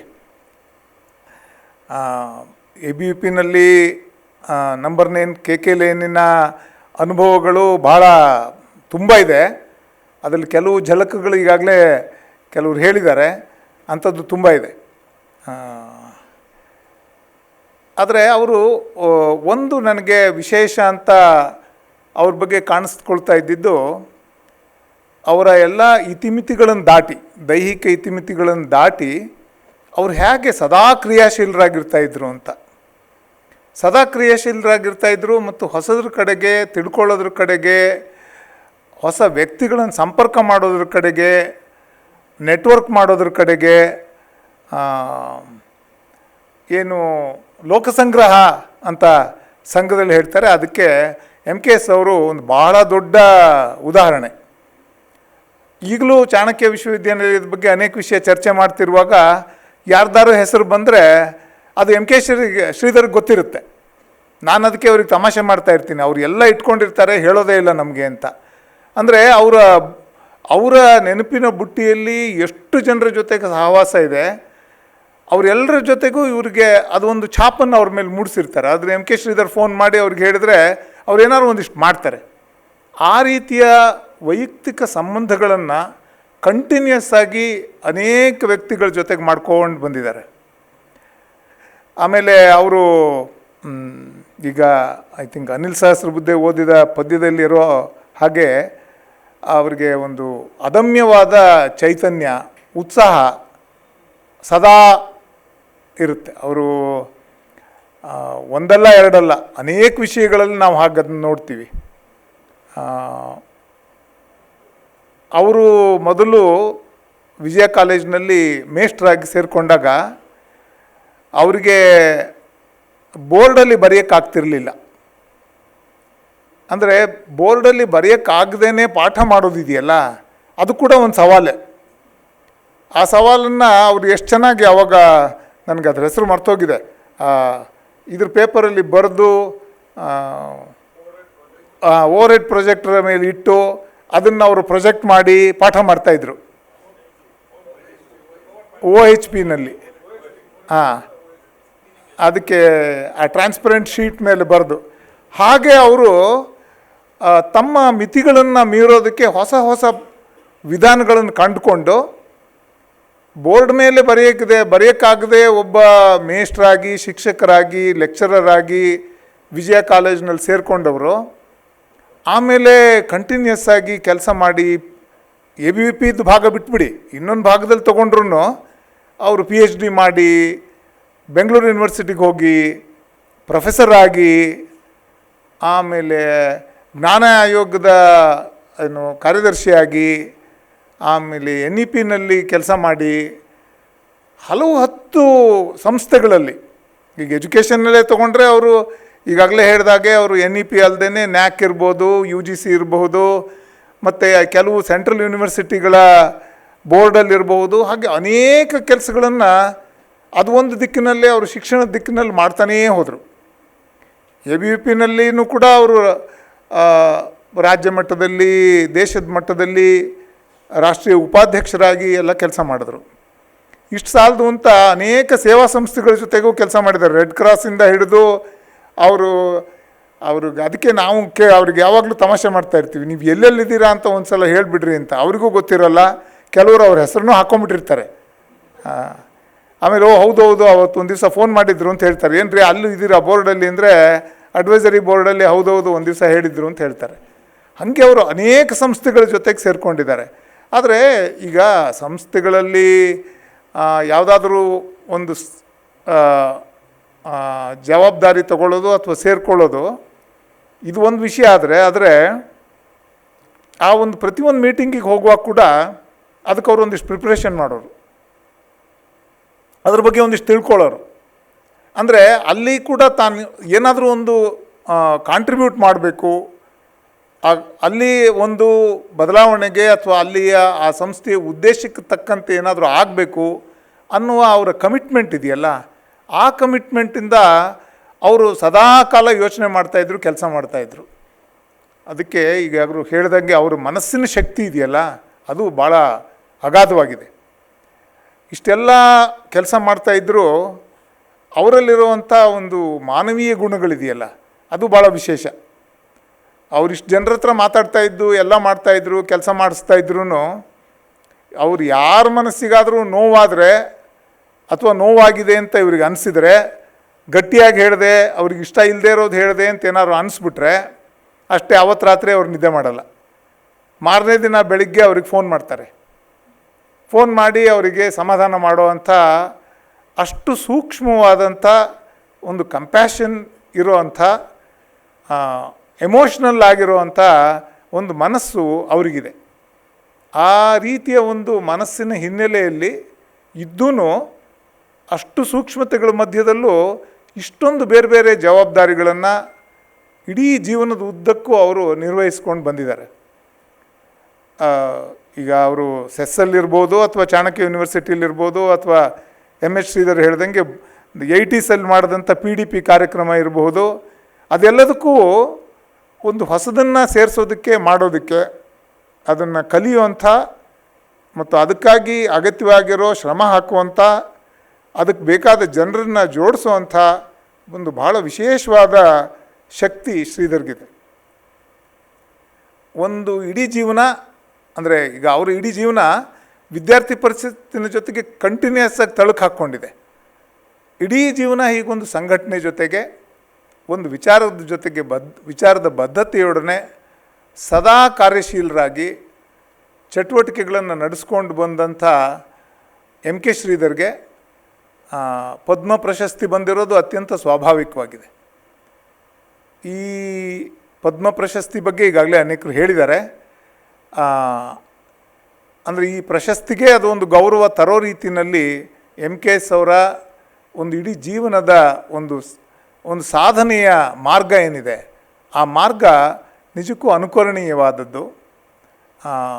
ಮತ್ತು ಅವರಲ್ಲಿ ಇರೋವಂಥ ಸ್ನೇಹ ಭಾವ, ಈಗ ಅವ್ರ ಜೊತೆ ಕೆಲಸ ಮಾಡಿರೋರಿಗೆಲ್ಲ ಗೊತ್ತು, ಅವ್ರಿಗೆ ಎಷ್ಟು ನಾವೆಲ್ಲ ಚೇಷ್ಟೆಗಳನ್ನು ಮಾಡ್ತೀವಿ ಮತ್ತು ಅವರು ಬೇರೆಯವ್ರಿಗೆ ಎಷ್ಟು ಚೇಷ್ಟೆ ಮಾಡ್ತಾರೆ, ಮತ್ತು ಸದಾ ಅವ್ರು ಇರೋಲ್ಲಿ ಹೇಗೆ ಒಂದು ಸಂತೋಷದ ಒಂದು ವಾತಾವರಣವನ್ನು ಸೃಷ್ಟಿ ಮಾಡ್ತಾರೆ.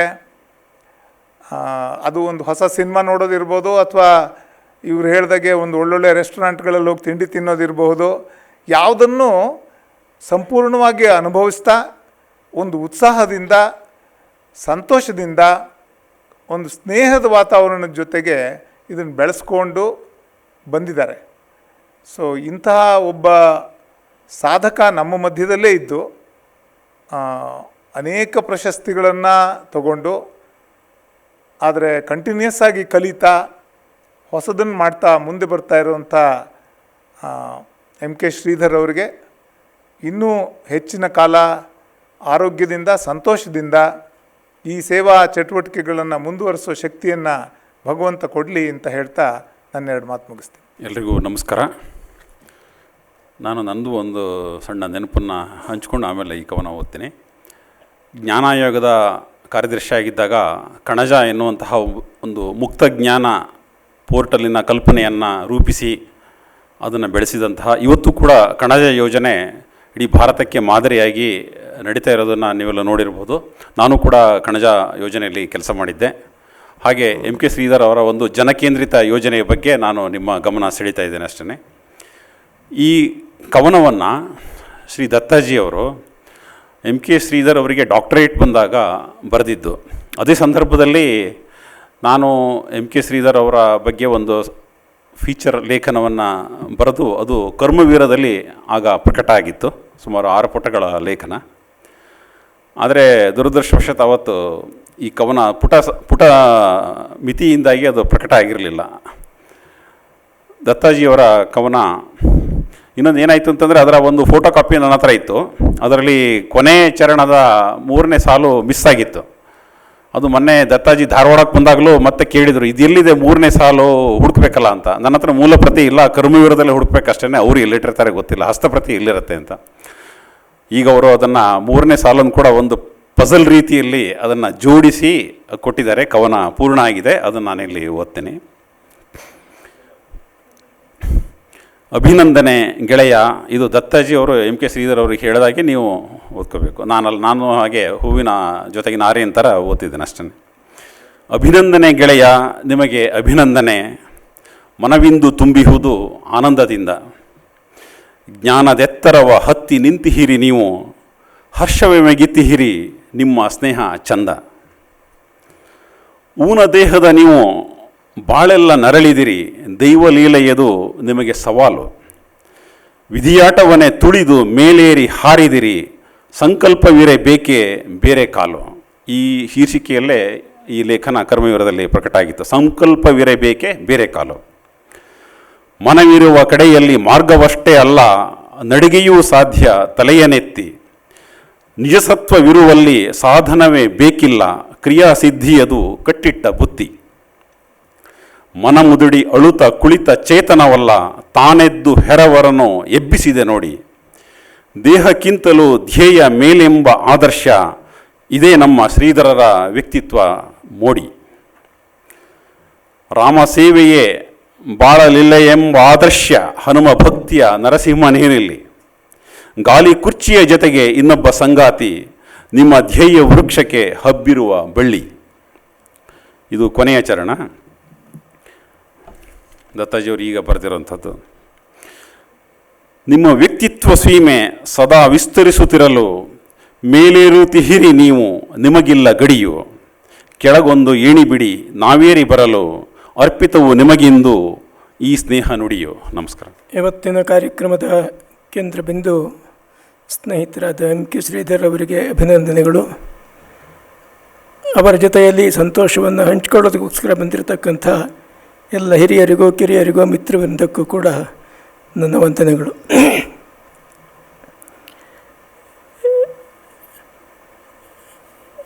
MK ಶ್ರೀಧರ್ ಅವರ ಜೊತೆನ ಒಡನಾಟ ಸುಮಾರು 40 ವರ್ಷಕ್ಕೂ ಮೀರಿದ್ದು. ಜೊತೆಯಲ್ಲಿ ಕೆಲಸ ಮಾಡಿದ್ದೀವಿ, ಚರ್ಚೆ ಮಾಡಿದ್ದೀವಿ, ಹಂಚ್ಕೊಂಡಿದ್ದೀವಿ.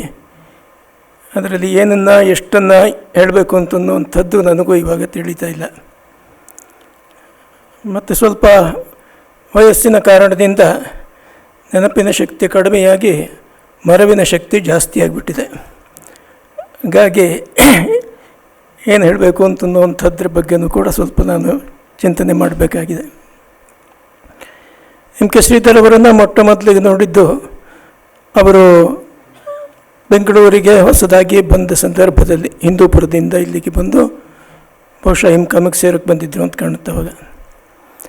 ಆನಂತರ ಅವರ ವಿದ್ಯಾಭ್ಯಾಸ ವಿಜಯ ಕಾಲೇಜಿನಲ್ಲಿ ಅವರ ಅಧ್ಯಾಪಕನ ಬೆಂಗಳೂರು ವಿಶ್ವವಿದ್ಯಾನಿಲಯದಲ್ಲಿ ಪ್ರಾಧ್ಯಾಪಕರಾಗಿ ಅವರು ಸಲ್ಲಿಸಿದಂಥ ಸೇವೆ ಎಲ್ಲದರ ಜೊತೆಯಲ್ಲಿ ವಿದ್ಯಾರ್ಥಿ ಪರಿಷತ್ತಿನ ಕಾರ್ಯಕರ್ತರ ಜೊತೆಯಲ್ಲಿ ಅವರ ಒಡನಾಟ. ನನಗೆ ಪ್ರಾರಂಭದಲ್ಲಿ ಅವರನ್ನು ನೋಡಿದಾಗ ಅನಿಸಿದ್ದು, ಇಷ್ಟೊಂದು ಗಂಭೀರವಾಗಿರ್ತಕ್ಕಂಥ ಶಾರೀರಿಕವಾಗಿರೋ ಕೊರತೆಗಳು ಇರುವಂಥವರು, ಸ್ವತಃ ಎದ್ದು ಓಡಾಡಲಿಕ್ಕಾಗದೇ ಇರತಕ್ಕಂಥವರು ಹೇಗೆ ಸಂಘಟನೆಯ ಕೆಲಸದಲ್ಲಿ ತೊಡಗಿಕೊಳ್ತಾರೆ, ಹೇಗೆ ಮಾಡ್ತಾರೆ ಅಂತ ಹೇಳಿ.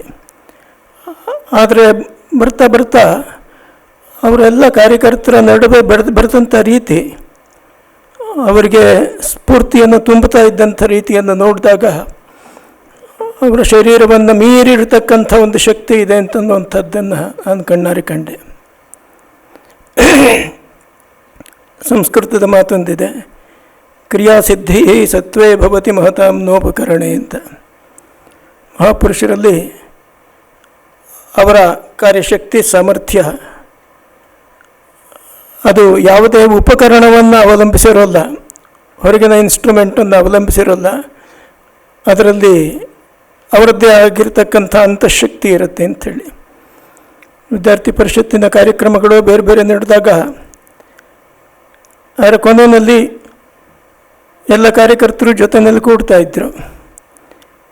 MK ಶ್ರೀಧರ್ ಅವರು ಸ್ವಾಭಾವಿಕವಾಗಿ ಕೇಂದ್ರದಲ್ಲಿರ್ತಿದ್ರು. ಅವರು ಕುರ್ಚಿ ಮೇಲೆ ಕೂತ್ಕೊಂಡು ಹಾಡು ಹೇಳ್ತಾ ಇದ್ದರು, ಕುಣಿಯವನು ಬಾರ ಕುಣಿಯವನು ಬಾ ಅಂತ ಹೇಳಿ. ಅವರಿಗೆ ಕುಣಿಯೋಕ್ಕಾಗ್ತಿರಲಿಲ್ಲ, ಆದರೆ ಎಲ್ಲರನ್ನೂ ಕುಣಿಸ್ಬಲ್ಲಂಥ ಸಾಮರ್ಥ್ಯ ಅವರಿಗಿತ್ತು. ಎಲ್ಲರನ್ನೂ ಕುಣಿಸ್ತಾ ಇದ್ದಂಥ ಕೆಲಸವನ್ನು ಅವರು ಅವತ್ತಿನಿಂದ ಇವತ್ತಿನವರೆಗೂ ಕೂಡ ಮಾಡ್ಕೊಂಡು ಬಂದಿದ್ದಾರೆ. ವಿದ್ಯಾರ್ಥಿ ಪರಿಷತ್ತಿನ ಸಂಘಟನೆಯಲ್ಲಿ, ಕರ್ನಾಟಕದಲ್ಲಿ ವಿದ್ಯಾರ್ಥಿ ಪರಿಷತ್ತಿನ ಸಂಘಟನೆ ಬೆಳೆಯೋದರಲ್ಲಿ ಬಹಳ ಮುಖ್ಯವಾಗಿರ್ತಕ್ಕಂಥ ಪಾತ್ರ ಇತ್ತು.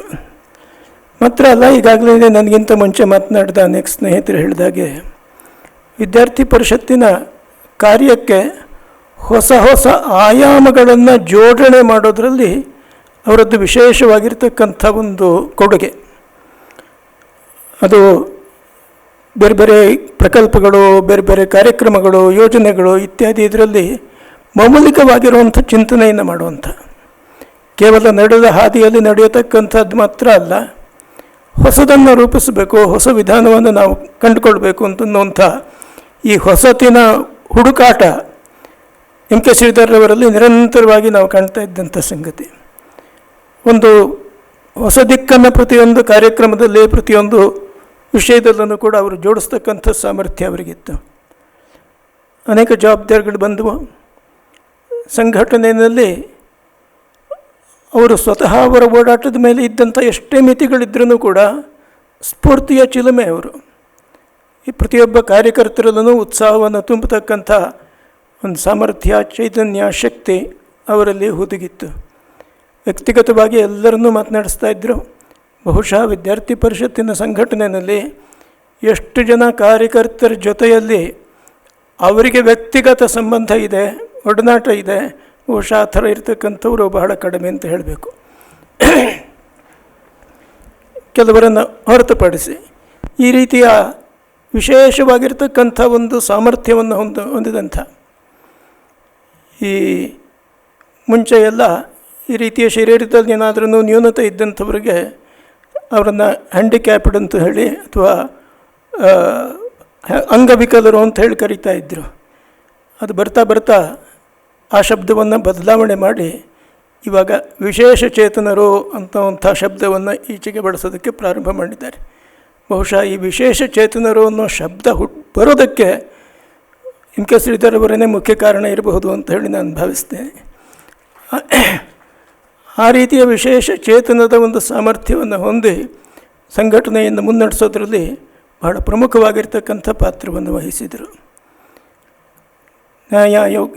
ಜ್ಞಾನ ಆಯೋಗದ ಕಾರ್ಯದರ್ಶಿಯಾಗಿಯೂ ಕೂಡ ಕರ್ನಾಟಕದಲ್ಲಿ, ಮೊಟ್ಟ ಮೊದಲಿಗೆ ಕರ್ನಾಟಕದಲ್ಲಿ, ಆನಂತರ ಅಖಿಲ ಭಾರತೀಯ ಮಟ್ಟದಲ್ಲೂ ಕೂಡ ಇಡೀ ಶಿಕ್ಷಣ ಕ್ಷೇತ್ರಕ್ಕೆ ಒಂದು ಹೊಸ ದಿಕ್ಕನ್ನು ಕೊಡ್ತಕ್ಕಂಥ ಕೆಲಸದಲ್ಲಿ ಎಂ.ಕೆ. ಶ್ರೀಧರ್ ಅವರದ್ದು ಅತ್ಯಂತ ಸಕ್ರಿಯವಾಗಿರತಕ್ಕಂಥ ಪಾತ್ರ ಇದೆ. ವಿದ್ಯಾರ್ಥಿ ಪರಿಷತ್ತಿನ ಕಾರ್ಯದಲ್ಲಿ ಶಿಕ್ಷಣದ ಪರಿವರ್ತನೆಯ ಬಗ್ಗೆ ನಾವು ನಿರಂತರವಾಗಿ ಚಿಂತನೆ ಮಾಡ್ತಾನೇ ಇದ್ವಿ. ಎಲ್ಲ ಬೈಠಕುಗಳಲ್ಲೂ ಇದ್ರ ಬಗ್ಗೆ ಇತ್ತು. ಆದರೆ ಬಹುಮಟ್ಟಿಗೆ, ಯಾಕೆಂತಂದರೆ ಬಹುಮಟ್ಟಿಗೆ ಎಲ್ಲ ವಿದ್ಯಾರ್ಥಿ ಕಾರ್ಯಕರ್ತರೇ ಆಗಿದ್ದರಿಂದ ಬಹಳ ಗಹನವಾದ ಆಳವಾದ ಚಿಂತನೆ ಅದು ಆಗ್ತಾ ಇರ್ತಿತ್ತು ಅಂತಿಲ್ಲ. ಅನೇಕ ಸಂದರ್ಭಗಳಲ್ಲಿ ಆ ಚಿಂತನೆಗಳು ಸೂಪರ್ಫಿಷಿಯಲ್ ಮಟ್ಟದಲ್ಲೇ ಇರ್ತಾ ಇತ್ತು ಅಂತ ಹೇಳಿ ಅನಿಸಿದ್ದು ಉಂಟು ನಮಗೆ. ಆದರೆ ಇದಕ್ಕೆ ಒಂದು ಗಾಢತೆಯನ್ನು ತಂದುಕೊಡೋದ್ರಲ್ಲಿ ಎಂ.ಕೆ. ಶ್ರೀಧರ್ ಅವರು ಬಹಳ ಪ್ರಮುಖವಾಗಿರೋ ಪಾತ್ರವನ್ನು ವಹಿಸಿದರು. ಶಿಕ್ಷಣದ ನೀತಿಗೆ ಒಂದು ಹೊಸ ದಿಕ್ಕನ್ನು ಕೊಡತಕ್ಕಂಥ ಈ ಪ್ರಯತ್ನ ಏನು ನಡೀತು, ಅದರಲ್ಲಿ ಶ್ರೀಧರ್ ಅವರದ್ದು ಬಹಳ ಮಹತ್ವದ ಪಾತ್ರ, ಬಹಳ ಮುಖ್ಯವಾಗಿರ್ತಕ್ಕಂಥ ಪಾತ್ರ. ಅವರಿಗೆ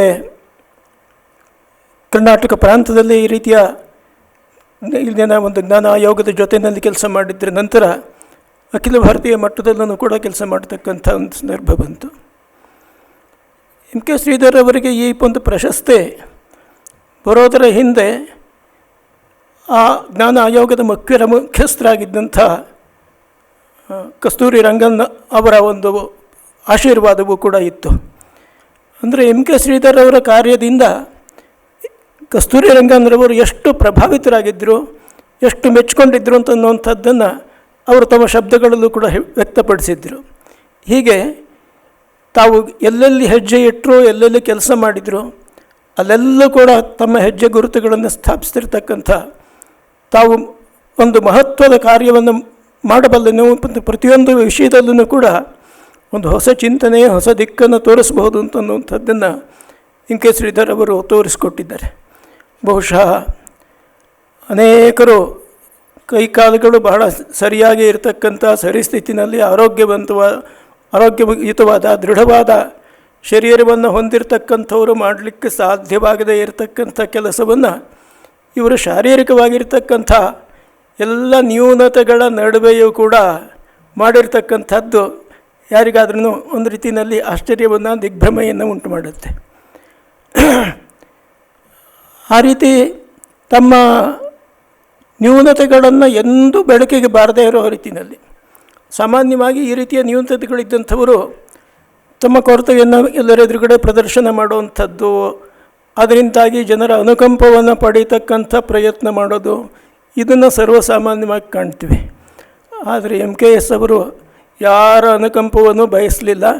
ಯಾರ್ಯಾರು ಕಷ್ಟದಲ್ಲಿದ್ದರೋ, ತೊಂದರೆಯಲ್ಲಿದ್ದರೋ ಅವರಿಗೆ ತಮ್ಮ ಅನುಕಂಪವನ್ನು ತೋರ್ಪಡಿಸಿದರು, ಉದಾರವಾಗಿ ತೋರ್ಪಡಿಸಿದರು. ಅವರಿಗೆ ಬೇಕಾಗಿರ್ತಕ್ಕಂಥ ಎಲ್ಲ ನೆರವನ್ನು ಕೊಟ್ಟರು, ಕಿರಿಯ ಕಾರ್ಯಕರ್ತರಿಗೆ ಮಾರ್ಗದರ್ಶನ ಮಾಡಿದರು, ಹೊಸ ಸ್ಫೂರ್ತಿಯನ್ನು ತುಂಬಿದರು. ಈ ರೀತಿ ನಿರಂತರವಾಗಿ ತಮ್ಮ ಈ ಜೀವನದುದ್ದಕ್ಕೂ ಕೂಡ ಈ ಕಾರ್ಯವನ್ನು ಅವರು ಮಾಡ್ಕೊಂಡು ಬಂದಿದ್ದಾರೆ. ಯಾವಾಗ ಅವರಿಗೆ ಬೆಂಗಳೂರು ಯೂನಿವರ್ಸಿಟಿಯ ಪ್ರೊಫೆಸರ್ ಹುದ್ದೆ ಬಂತು, ಆಗ ಅವರ ಮನಸ್ಸಿನೊಳಗೆ ಒಂದು ದ್ವಂದ್ವ ಉಂಟಾಗಿತ್ತು. ನನ್ನ ಹತ್ರನೇ ಅವರು ಹೇಳಿದರು, ಈ ಪ್ರೊಫೆಸರ್ ಹುದ್ದೆ ಬಂದ ಮೇಲೆ ಅಲ್ಲಿ ಆ ಪೀಠದ ಅಧ್ಯಕ್ಷರು ಆಗಬೇಕಾಗತ್ತೆ, ಸಂಘಟನೆಯ ಕಡೆಗೆ ಮುಂಚೆ ಕೆಲಸ ಸಮಯ ಕೊಡೋಕ್ಕಾಗ್ತಾ ಇಲ್ಲ, ಆದ್ದರಿಂದ ನಾನು ಆ ಜವಾಬ್ದಾರಿಯನ್ನು ಒಪ್ಕೊಳ್ಳೋ ಬೇಡವೋ ಅನ್ನೋವಂಥ ಪ್ರಶ್ನೆಯನ್ನು ಅವ್ರು ಕೇಳಿದರು. ನಾನು ಹೇಳಿದೆ, ಇಲ್ಲ ನೀವು ಒಪ್ಪಿಕೊಳ್ಳಲೇಬೇಕು. ಯಾಕೆಂತಂದರೆ ನಮ್ಮ ಕಾರ್ಯಕರ್ತರು ಈ ರೀತಿಯ ವಿಶ್ವವಿದ್ಯಾನಿಲಯದ ಕ್ಷೇತ್ರದಲ್ಲಿಯೂ ಕೂಡ ತಮ್ಮ ಒಂದು ವ್ಯಕ್ತಿತ್ವದಿಂದ, ತಮ್ಮ ವಿಚಾರದಿಂದ ಅಲ್ಲಿಯೂ ಒಂದು ಬದಲಾವಣೆಯನ್ನು ತರುವಂಥ ಕೆಲಸದಲ್ಲಿ ಸಕ್ರಿಯವಾಗಿ ಪಾತ್ರ ವಹಿಸಬೇಕು.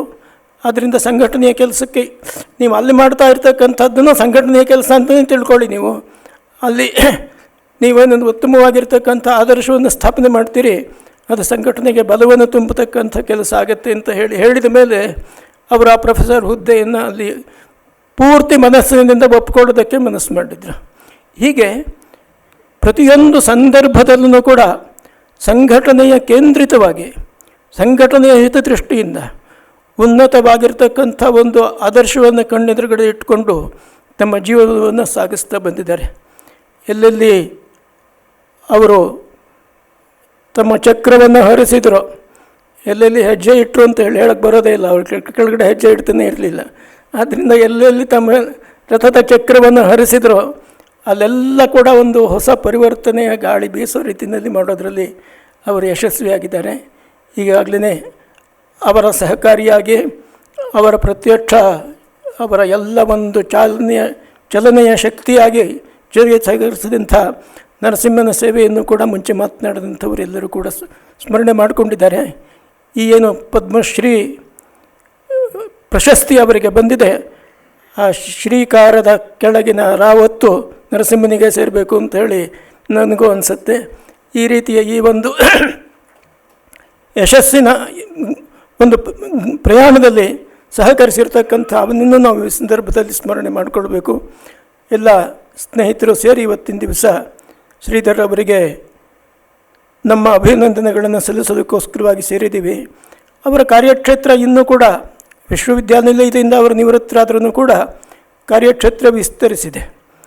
ಇದುವರೆಗೆ ಅವರೇನೇನು ಚಿಂತನೆಯನ್ನು ತಮ್ಮ ಮನದಾಳದಲ್ಲಿ ಬೆಳೆಸ್ಕೊಂಡು ಬಂದಿದ್ದಾರೆ ಅದಕ್ಕೆಲ್ಲ ಕಾರ್ಯರೂಪವನ್ನು ಕೊಡ್ತಕ್ಕಂಥ ಒಂದು ವಿಶ್ವವಿದ್ಯಾನಿಲಯದ ಹಿರಿದಾದ ಜವಾಬ್ದಾರಿಯನ್ನು ಅವರು ಹೊತ್ತಿದ್ದಾರೆ. MP ಕುಮಾರ್ ಮತ್ತು MK ಶ್ರೀಧರ್ ಇವರುಗಳು ಸೇರಿ ನಾವು ಏನೊಂದು ವಿಶ್ವವಿದ್ಯಾನಿಲಯ ಯಾವ ರೀತಿ ಇರಬೇಕು ಅಂತ ಹೇಳಿ ಮನಸ್ಸಿನಲ್ಲಿ ಕಲ್ಪನೆ ಮಾಡಿಕೊಳ್ತಾ ಇದ್ವಿ, ಯೋಚನೆ ಮಾಡ್ತಾ ಇದ್ವಿ. ಆ ಯೋಚನೆ ಬಹಳ ಸ್ಪಷ್ಟವಾಗಿತ್ತು ಅಂತ ಇಲ್ಲ, ಅಸ್ಪಷ್ಟವಾಗಿರ್ತಕ್ಕಂಥ ಮನಸ್ಸಿನೊಳಗೆ ಒಂದು ಚಿತ್ರ ಮೂಡ್ತಾ ಇತ್ತು. ಅದಕ್ಕೊಂದು ಸ್ಪಷ್ಟ ರೂಪವನ್ನು ಕೊಡ್ತಕ್ಕಂಥ ಕಾರ್ಯದಲ್ಲಿ ಅವರು ತೊಡಗಿದ್ದಾರೆ. ಅವರ ಈ ರೀತಿಯ ಒಂದು ಕ್ರಿಯಾಶೀಲವಾಗಿರ್ತಕ್ಕಂಥ ಚಟುವಟಿಕೆಗಳು ನಿರಂತರವಾಗಿ ಮುಂದುವರಿತಾ ಇರಲಿ, ಅವರಿಗೆ ಇನ್ನಷ್ಟು ಶಕ್ತಿಯನ್ನು ಭಗವಂತ ಕರುಣಿಸಲಿ ಅಂತ ಹೇಳಿ ಈ ಸಂದರ್ಭದಲ್ಲಿ ಪ್ರಾರ್ಥನೆ ಮಾಡ್ತಾ ಅವರಿಗೆ ಶುಭವನ್ನು ಕೋರುತ್ತಾ ಇನ್ನೂ ಸಾವಿರಾರು ಜನರಿಗೆ ಅವರು ಮಾರ್ಗದರ್ಶನವನ್ನು ಮಾಡ್ತಕ್ಕಂಥ ಅವರ ಸಕ್ರಿಯ ಜೀವನವನ್ನು ನಡೆಸೋ ಹಾಗಾಗಲಿ ಅಂತ ಹೇಳಿ ಹಾರೈಸಿ ಇನ್ನೊಂದೆರಡು ಮಾತುಗಳನ್ನು ಮುಕ್ತಾಯ ಮಾಡ್ತೇನೆ. ನಮಸ್ಕಾರ. ಶ್ರೀಗಂಧನಾಗಿ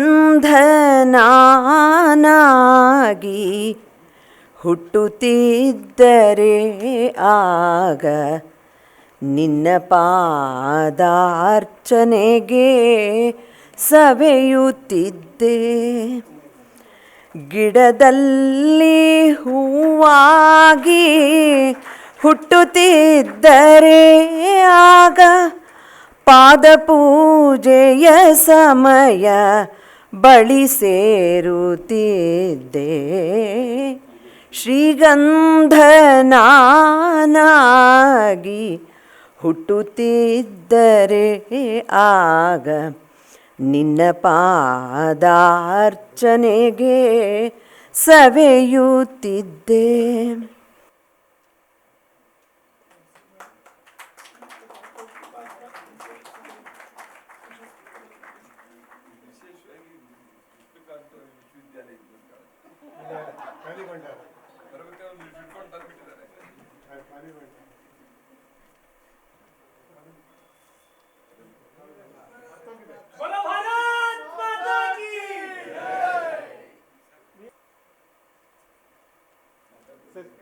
ನಾನು ಒಂದ್ಸಲಿ ವಿಶ್ವವಿದ್ಯಾಲಯ MBA ವಿದ್ಯಾರ್ಥಿಗಳ ಪಾಠ ಮಾಡ್ತಾಯಿದ್ದೆ.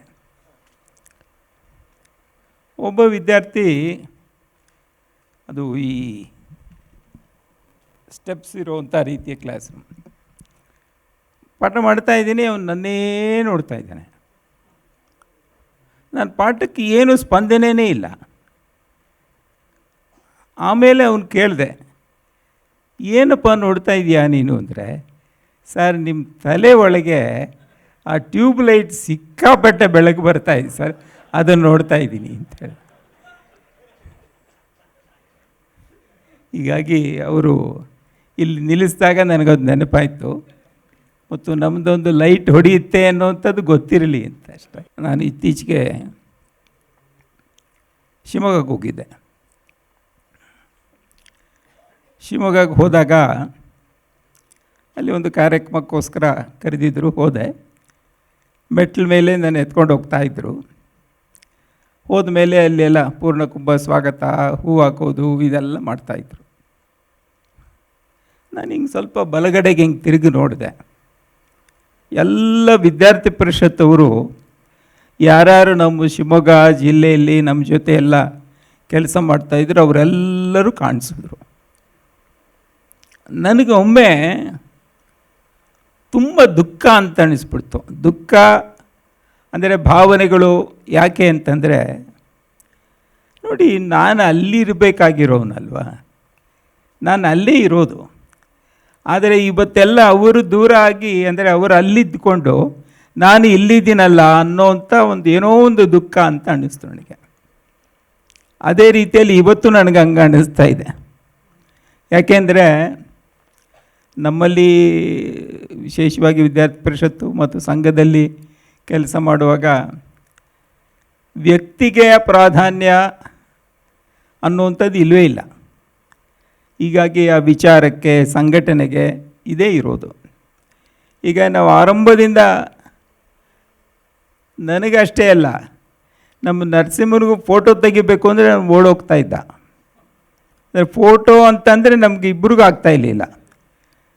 ನನಗೇನೋ ಆಗದೇ ಇರೋದು ಒಪ್ಕೊಳ್ತೀನಿ. ಆದರೆ ನರಸಿಂಹಗೆ ಕೂಡ ಅವ್ರ ಮನೆಯವರು ಕೂಡ ಭಾಳ ಕಷ್ಟಪಟ್ಟು ನಿಲ್ಲಿಸಿ ಫೋಟೋ ತೆಗೆಯುವಂಥ ಸ್ಥಿತಿ ಬರ್ತಾಯಿತ್ತು. ಯಾಕೆ ಇದನ್ನು ನಾನು ಹೇಳ್ತಾ ಇದ್ದೀನಿ ಅಂದರೆ, ಆ ರೀತಿ ರಕ್ತಗತವಾಗಿ ಆರಂಭದಿಂದನೇ ನಮಗೂ ಬಂದುಬಿಟ್ಟಿದೆ. ಹೀಗಾಗಿ ನಾವು ಕೇಂದ್ರ ಬಿಂದು ಆಗಿ ನಾವು ಅದನ್ನು ಸ್ವೀಕಾರ ಮಾಡೋದು ಅನ್ನುವಂಥದ್ದು ಭಾಳ ಮನಸ್ಸಿಗೆ ಕಸಿಬಿಸಿ ಆಗುವಂಥದ್ದು. ಆದರೆ ಒಂದಂತೂ ನಿಜ, ನಾನಂತೂ ಇಷ್ಟು ನಿಶ್ಚಯ ಮಾಡಿದೆ, ಇಷ್ಟುವರೆಗೂ ಯಾರ್ಯಾರೋ ಏನೇನೋ ಮಾತಾಡಿದ್ರು, ಅದು ಯಾವ MK ಶ್ರೀಧರು, ಅದು ಯಾರೋ ಬೇರೆಯವರು ಇರಬೇಕು. ಆ ಬೇರೆ MK ಶ್ರೀಧರ್ ಬಗ್ಗೆ ಏನೋ ಇಷ್ಟೆಲ್ಲ ಮಾತಾಡಿದ್ದಾರೆ, ನನಗೂ ಹಿಂಗೆ ಸ್ವಲ್ಪ ಮಾತಾಡೋಕ್ಕೆ ಹೇಳಿದ್ದಾರೆ ಅಂತೇಳಿ ಮಾತಾಡ್ತಾ ಇದ್ದೀನಿ ಅಂತ. ಬಂಧುಗಳೇ, ನಾನು 71ರಲ್ಲಿ ಹಿಂದೂಪುರದಲ್ಲಿ ನಾನು ಸಂಘದ ಕೆಲಸ ಮಾಡ್ತಾ, ರಾಘವುಲು ಅವರು ನಮ್ಮ ಸಂಘದ ಪ್ರಚಾರಕ್ಕಾಗಿದ್ದರು. ಅವರು ನನಗೆ ಶಾಖೆಗೆ ಬರಬೇಕು ಅಂಥೇಳಿ, ಕತೆ ಹೇಳಪ್ಪ ಅಂತ ಹೇಳಿ ನನಗೆ ಕರೆದ್ರು. ನಾನು ಆವಾಗ ನಾನು RSS ಬರೋಂಗಿಲ್ಲ ಅಂತ ಹೇಳಿದೆ. ಇಲ್ಲ, ನೀವು RSS ಬರಬೇಡಿ, ಕತೆ ಹೇಳಿ, ನೀವು ಭಾಳ ಚೆನ್ನಾಗಿ ಎಲ್ಲ ಮಾತಾಡ್ತೀರಂತೆ ಅಂತ. ಮತ್ತು ನಾನು ಹೇಳಿದೆ, ನಾನು ಅಲ್ಲಿ ಬಂದು ಅಲ್ಲಿ ಅದೇನೋ ಧ್ವಜ ಎಲ್ಲ ಇರುತ್ತೆ, ಅದಕ್ಕೆಲ್ಲ ನಾನು ಮಾಡೋಲ್ಲ ಅಂತ. ಇಲ್ಲ, ನೀವೇನು ಮಾಡಬೇಡಿ, ದಯವಿಟ್ಟು ಬನ್ನಿ ಅಂತ. ಹಾಗೆ ಕತೆ ಹೇಳೋಕ್ಕೆ ಹೋದವನು ಇಷ್ಟು ವರ್ಷಗಳ ಕಾಲ ಅದೇ ಕಥೆಯನ್ನು ಹೇಳ್ತಾ ಇದ್ದೀನಿ ರೀ. ಇದು ನಿಜವಾಗಿ ನಾವೊಂದು ಅಲ್ಲಿ ಒಂದು ಸಂಘಟನೆ ಮಾಡಿದ್ವಿ, ಭಾರತ್ ಸೇವಕ್ ಸಂಘ ಅಂತ. ಅದಕ್ಕೆ ಸದಸ್ಯತೆ ಆಗಬೇಕು ಅಂದರೆ ನೀವು RSSಗೆ ಹೋಗ್ತಾ ಇದ್ದೀರಾ ಅಂತ ಒಂದು ಪ್ರಶ್ನೆ ಇತ್ತು. ಹೌದು ಅಂತ ಯಾರಾವುದು ಬರೆದ್ರೆ ನಾವು ಆ ಸದಸ್ಯತೆನೇ ಕೊಡ್ತಾ ಇರಲಿಲ್ಲ. ಹಾಗೆ ವಿರೋಧದಿಂದ ಆರಂಭ ಆದಂಥ ನನ್ನ ಸಂಘದ ಜೀವನ ಈಗ ಅದರ ಜೊತೆಗೇ ಇಡೀ ಜೀವನ ಪರ್ಯಂತ ಆಗಿದೆ. ಇದು ಒಂದು ಭಾಗ ನನಗನ್ನಿಸ್ತು. ಎರಡನೇದು, ವಿದ್ಯಾರ್ಥಿ ಪರಿಷತ್ ಬಗ್ಗೆ ಹೇಳೋದಾದರೆ, ನಾನು ಕಾಲೇಜಲ್ಲಿ ಸೇರಿದಾಗ ಅಲ್ಲಿ ನಮ್ಮ ಹಿಂದೂಪುರ ಕಾಲೇಜಲ್ಲಿ ಯೂತ್ ಕಾಂಗ್ರೆಸ್ ತುಂಬ ಜಾಸ್ತಿ ಇತ್ತು. ಸಿಕ್ಕಾಪಟ್ಟೆ ದಾಂಧಲೆ ಮಾಡ್ತಾಯಿದ್ರು. ಪ್ರತಿದಿನ ಬಂದು ಅಲ್ಲಿ ಚಳುವಳಿ, ತರಗತಿಗಳು ಬಹಿಷ್ಕಾರ ಇದೆಲ್ಲ ಸಿಕ್ಕಾಪಟ್ಟೆ ಮಾಡೋರು. ಆವಾಗ ನಮಗೆ ಅನ್ನಿಸ್ತಾ ಇತ್ತು, ನಾವಿಲ್ಲಿ ಶಿಕ್ಷಣಕ್ಕೋಸ್ಕರ ಬಂದಿದ್ದೀವಿ, ತರಗತಿಗಳು ನಡೀತಾ ಇಲ್ಲ ಅಂತ ಭಾಳ ಬೇಸರ ಆಗೋದು. ವಿರೋಧನೂ ಮಾಡಿದೆ ನಾನು ಮತ್ತು ನಮ್ಮ ಸ್ನೇಹಿತರು. ನಮಗೂ 2 ಸಲ ಬಾರಿಸಿದ್ರು ಕೂಡ ಅವರು. ಆವಾಗ ನಮ್ಮ ಪ್ರಚಾರಕರಾದಂಥ ರಾಘವುಲ್ ಅವರು ನಾನು ಒಂದು ಸರಿ ನೋಡಿ ರಾಘವಲ್ ಅವರೇ ಹಿಂಗೆ ಆಗ್ತಾ ಇದೆ ಅಂತ ಹೇಳಿದಾಗ ಅವರು ನಾನು ಒಂದು ಮಾತು ಹೇಳಿದೆ, ನೋಡ್ರಿ ಶ್ರೀಧರ್, ನೀವು ಒಬ್ಬರೇ ಮಾಡಿದ್ರೆ ಇದೆಲ್ಲ ಮಾಡೋಕ್ಕಾಗಲ್ಲ ರೀ, ಏನೋ ಒಂದು ಸಂಘಟನೆ ಬೇಕು ನಿಮಗೆ. ಒಂದು ಸಂಘಟನೆ ಇದ್ದರೆ ಇದನ್ನೆಲ್ಲ ಮಾಡೋದು ಸರಿ ಹೋಗುತ್ತೆ ಅಂದರು. ಸಂಘಟನೆ ಅಂದರೆ ಎಲ್ಲಿ ಸಂಘಟನೆ ಇದೆ? ಇಲ್ಲ, ಈ ಥರ ಒಂದು ಅಖಿಲ ಭಾರತೀಯ ವಿದ್ಯಾರ್ಥಿ ಪರಿಷತ್ ಅಂತ ಒಂದು ಸಂಘಟನೆ ಇದೆ. ಆ ಸಂಘಟನೆ ನೀವು ಶಾಖೆ ಇಲ್ಲಿ ಆರಂಭ ಮಾಡಿದ್ರೆ ಅದ್ರ ಮೂಲಕ ನೀವು ಮಾಡ್ಬೋದು ಅಂತ. ಆವಾಗ ನನಗೆ ಪಿರಾಟ್ಲ ವೆಂಕಟೇಶ್ವರಲು ಅವರು ಪ್ರಾಂತ ಸಂಘಟನಾ ಕಾರ್ಯದರ್ಶಿ ಇದ್ದರು, ಅವರು ಪರಿಚಯ ಆಯಿತು. ಆ ಚಳುವಳಿಯನ್ನು ವಿರೋಧ ಮಾಡ್ತಾ ಆರಂಭ ಮಾಡಿದಂಥ ನನ್ನ ವಿದ್ಯಾರ್ಥಿ ಪರಿಷತ್ ಜೀವನ ಚಳುವಳಿ ಮಾಡ್ತಾನೇ ಅದರ ಭಾಗವಾಗಿಬಿಟ್ಟೆ ನಾನು. ಇದು ನಿಜವಾಗಿ ನಾನು ಯಾಕೆ ಈ ಎರಡೂ ಘಟನೆಗಳು ಹೇಳಿದೆ ಅಂದರೆ, ಒಂದು ಜೀವನದ ವಿಪರ್ಯಾಸ ಹೇಗಿರುತ್ತೆ ಅಂದರೆ, ಹೇಗೆ ಆರಂಭ ಮಾಡಿದ್ವಿ ಮತ್ತು ಹೇಗೆ ಬಂದ್ವಿ ಮತ್ತು ಹೇಗೆ ಇದ್ದೀವಿ ಅನ್ನುವಂಥದ್ದು. ಮೂರನೇದು, ಈ ಶಿಕ್ಷಣದ ವ್ಯವಸ್ಥೆ, ಶಿಕ್ಷಣ ನೀತಿ, ಈ ಥರದ ಹಲವಾರು ವಿಷಯಗಳು ಹಲವಾರು ಜನ ಹೇಳ್ತಾಯಿದ್ರು. ನಾನು ತುಂಬ ಶಿಕ್ಷಣದ ವ್ಯವಸ್ಥೆ ಬಗ್ಗೆ ಓದ್ದವನೇನ ಅಲ್ಲ. ಆ ಥರ ತುಂಬ ತಿಳ್ಕೊಂಡು ಎಲ್ಲವೂ ಇದು ಮಾಡಿ ಅದು ಮಾಡಿ ಏನಿಲ್ಲ. ಈ ಜ್ಞಾನ ಆಯೋಗದಲ್ಲಿ ಕೆಲಸ ಮಾಡಬೇಕು ಅಂತ ಜವಾಬ್ದಾರಿ ಕೊಟ್ಟಾಗ 23 ಕ್ಷೇತ್ರಗಳಲ್ಲಿ ನಾವು ಕೆಲಸ ಮಾಡಬೇಕು ಅಂತ ನಮಗೆ ಟರ್ಮ್ಸ್ ಆಫ್ ರೆಫರೆನ್ಸ್ ಕೊಟ್ಟಿದ್ದರು. ಇದರಲ್ಲಿ ಏನು ಎಕ್ಸ್ಪರ್ಟೈಸ್ ಇದೆ ನಮಗೆ ಅಂತಂದರೆ, ಯಾವ ಒಂದರಲ್ಲೂ ನಮಗೆ ಎಕ್ಸ್ಪರ್ಟೈಸ್ ಇಲ್ಲ. ಆದರೆ ವಿದ್ಯಾರ್ಥಿ ಪರಿಷತ್ತಲ್ಲಿ ಕೆಲಸ ಮಾಡಿದ್ರಿಂದ ನಮಗೆ ಯಾವುದೇ ಕ್ಷೇತ್ರದಲ್ಲಿ ಎಕ್ಸ್ಪರ್ಟೈಸ್ ಇಲ್ಲದೇ ಇದ್ದರೂ ಕೂಡ ಆ ಎಲ್ಲ ಕ್ಷೇತ್ರಗಳಲ್ಲಿ ಕೆಲಸ ಮಾಡುವಂಥ ಒಂದು ಟೆಕ್ನಾಲಜಿಯ ಎಕ್ಸ್ಪರ್ಟೈಸ್ ನಮ್ಮ ಹತ್ರ ಇದೆ ಅಂತ ನನಗೆ ಭಾಳ ವಿಶೇಷವಾಗಿ ಆವಾಗ ನನಗೆ ಅಂದಾಜಾಗಿತ್ತು. ಹೀಗಾಗಿ ಈ ಶಿಕ್ಷಣ ನೀತಿಯನ್ನು ರೂಪಿಸುವಾಗ ಕೂಡ ನಿಜವಾಗಿ ನಾವು ವಿದ್ಯಾರ್ಥಿ ಪರಿಷತ್ತಲ್ಲಿ ವಿದ್ಯಾರ್ಥಿಗಳ ನಡುವೆ, ಕಾಲೇಜಲ್ಲಿ, ವಿಶ್ವವಿದ್ಯಾಲಯದಲ್ಲಿ ಏನು ಮಾಡ್ತಾ ನಾವೇನು ಅರ್ಥ ಮಾಡ್ಕೊಂಡಿದ್ದೀವಿ, ಇದರ ಆಧಾರದ ಮೇಲೇ ನಾವು ನೀತಿ ಬಗ್ಗೆ ಯೋಚನೆ ಮಾಡಿದ್ವಿ ಅಂತ.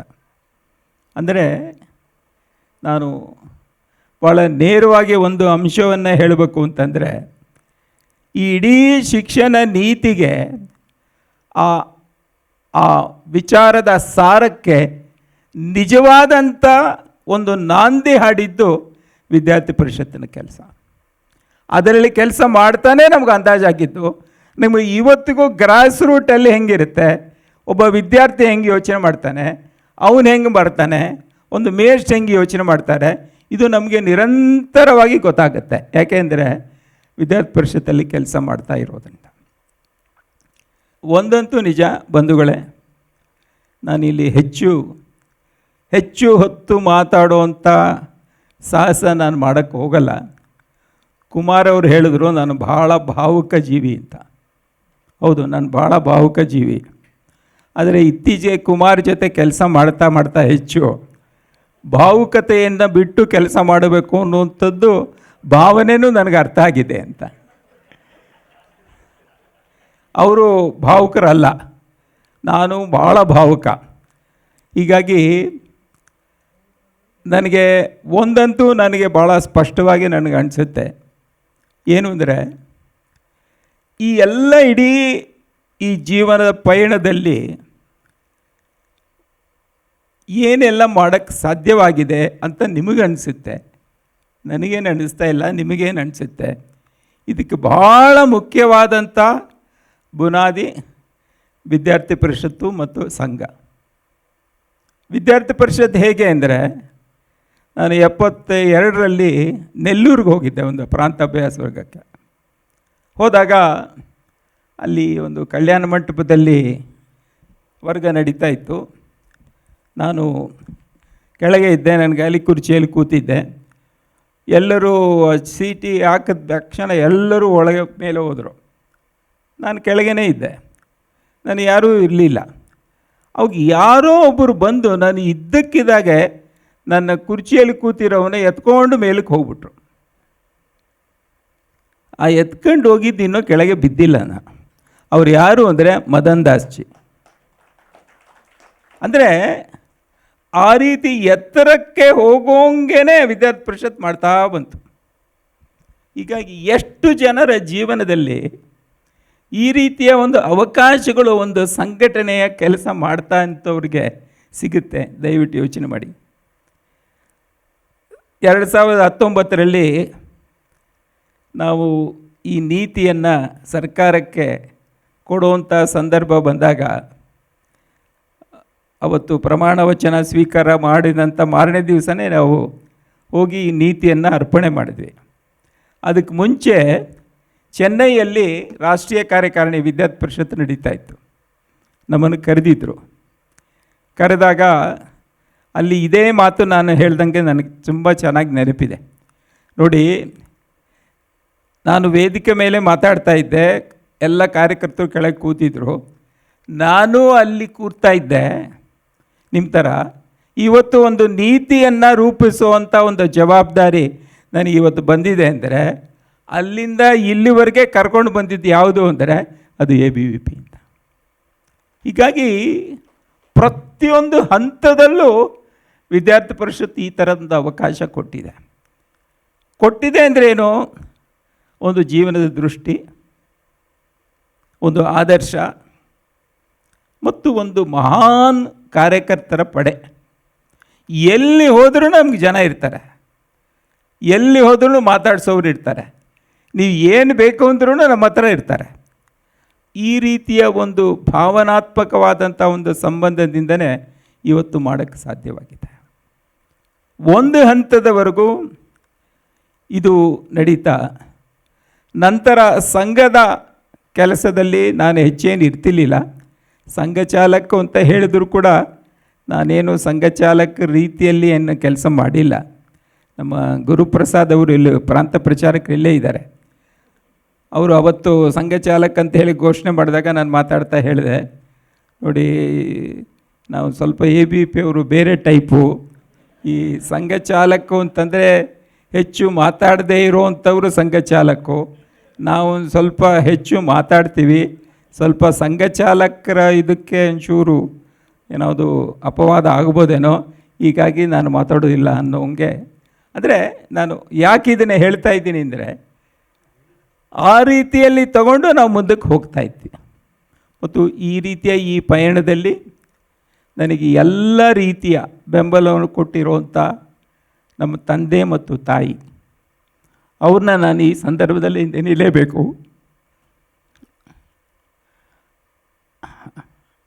ಯಾಕೆ ಅಂದರೆ ಜೀವನದಲ್ಲಿ ಸ್ವತಂತ್ರವಾಗಿ ಬದುಕಬೇಕು, ಯಾರ ಮೇಲೇನೋ ಆಧಾರ ಪಡಬಾರ್ದು ಅನ್ನುವಂಥ ಮೊದಲನೆಯ ಪಾಠವನ್ನು ನನಗೆ ಹೇಳ್ಕೊಟ್ಟಿದ್ದವರು ಅವರಿಬ್ಬರು. ನಂತರ ನನ್ನ ಕುಟುಂಬದವರು, ನಮ್ಮ ಅಣ್ಣ ಇಬ್ಬರು, ಜಯಪ್ರಕಾಶ್ ಮತ್ತು ಸುರೇಶ್ ಬಾಬು ಅವರು ಇಲ್ಲಿದ್ದಾರೆ. ನಮ್ಮ ತಾಯಿ ಇಲ್ಲದೇ ಇದ್ದರೂ ನಾನೇ ಅವರ ಮಗ ಅಂತೇಳಿ ನೋಡ್ಕೊಳ್ಳೋವಂಥ ಇಬ್ಬರು ಅತ್ತಿಗೆಯವರು ಇಲ್ಲಿದ್ದಾರೆ. ಅವರು ನನಗೆ ತುಂಬ ಸಲ ಹೇಳ್ತಾಯಿದ್ರು, ನಿಮಗೆ ಎಷ್ಟು ಜನ ಮಕ್ಕಳು ಅಂತ ನಮ್ಮ ಅತ್ತಿಗೆ ಅವನು ಕೇಳಿದ್ರೆ ಒಬ್ಬರು ಹೇಳ್ತಾಯಿದ್ರು, ನಮಗೆ 2 ಅಲ್ಲ 3 ಜನ ಅಂತ ಒಬ್ಬರು ಹೇಳ್ತಾಯಿದ್ರು. ನಾನು ಒಂದು ಸಲ ಕೇಳಿದೆ, ನೀವು 3 ಜನ ಅಂತ ಹೇಳ್ತೀರಲ್ಲ ಅಂತ. ಇನ್ನೊಬ್ಬರು ಅತ್ತಿಗೆ ಅವರು ಹೇಳ್ತಾಯಿದ್ರು, ನನಗೆ 4 ಜನ ಮಕ್ಕಳು ಅಂತ. ನಾನು ಕೇಳ್ತಾ ಇದ್ದೆ, ನಿಮ್ಗೆ 2 ಮತ್ತು ಅವ್ರಿಗೆ 3 ಜನ, ನೀವು 3 ಮತ್ತು 4 ಹೇಳ್ತೀರಿ ಅಂದರೆ ಅದು ನನ್ನನ್ನು ಕೂಡ ಸೇರಿಸ್ಕೊಂಡು ಮಗು ಅಂತಲೇ ಹೇಳ್ತಾಯಿದ್ರು ಅವರು. ಅಂದರೆ ಆ ರೀತಿಯ ಪ್ರೀತಿ ಕೊಡಬೇಕು ಅಂದರೆ ಕುಟುಂಬದಲ್ಲಿ ಭಾಳ ಮುಖ್ಯ, ಭಾಳ. ಮತ್ತು ಎಲ್ಲ ಮಕ್ಕಳು ಮತ್ತು ನಮ್ಮ ಹಿಂದೂಪುರದ ಜೀವನದ ಆ ಆರಂಭದ ದಿವಸಗಳಿದೆಯಲ್ಲ, ಇದು ನಿಜವಾಗಿ ನನಗೊಂದು ಬುನಾದಿಯನ್ನು ಹಾಕಿತ್ತು.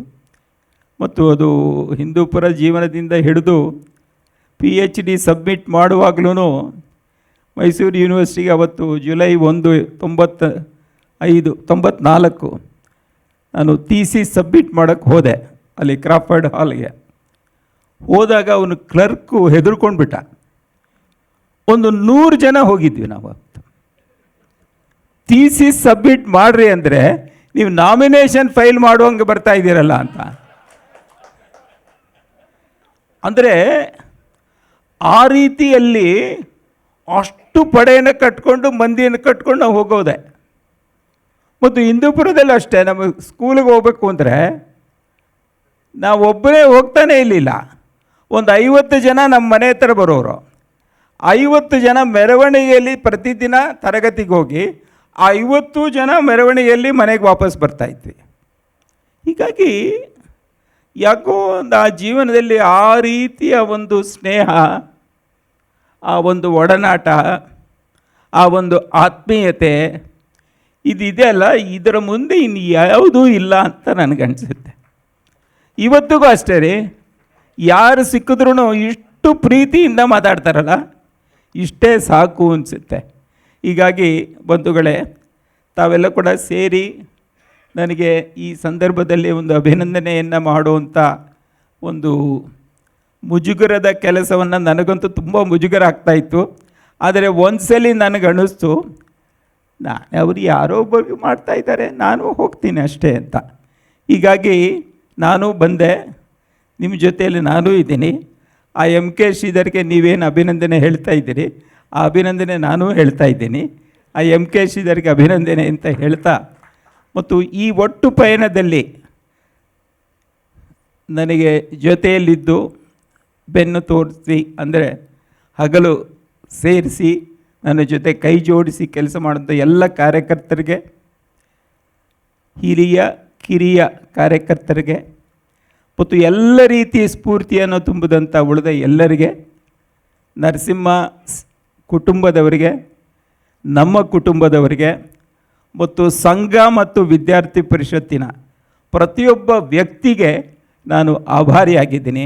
ನನ್ನ ಒಂದು ಜೀವನದ ಒಂದು ಧನ್ಯವಾದಗಳನ್ನ ಹೇಳ್ತಾ ಇದ್ದೀನಿ.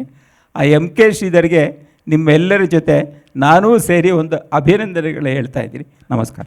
ಸ್ನೇಹಿತರ ಬಗ್ಗೆ ಮಾತಾಡಿ ಅಂತ ಹೇಳಿದ್ರೆ ಸ್ವಲ್ಪ ಕಠಿಣವೇ. ಇಲ್ಲಿರೋವಂಥವ್ರೆಲ್ಲರಿಗೂ ಕೂಡ ಹೊಸದನ್ನೇನಾರು ಹೇಳುವಂಥದ್ದಿಲ್ಲ, ಎಲ್ರಿಗೂ ಇದೆ. ಆದಷ್ಟು ಬೇಗ ವೇದಿಕೆ ಕಾರ್ಯಕ್ರಮ ಮುಗಿದ್ರೆ ಪರಸ್ಪರ ಹೆಚ್ಚು ಚೆನ್ನಾಗಿ ಮಾತನಾಡ್ಕೊಳ್ಬೋದು, ಇನ್ನೂ ಅನೇಕ ಸಂಗತಿ ಹೇಳ್ಬೋದು ಅಂತ ಅನೇಕರ ಮನಸ್ಸಿನಲ್ಲಿರ್ಬೋದು. ಮತ್ತು ಈಗ ಸಾಮಾನ್ಯವಾಗಿ ಈ ರೀತಿ ಕಾರ್ಯಕ್ರಮದಲ್ಲಿ ಗಡಿಯಾರ ನೋಡೋವಂಥ ಸಮಯ ಆಗಿದೆ. ಈಗ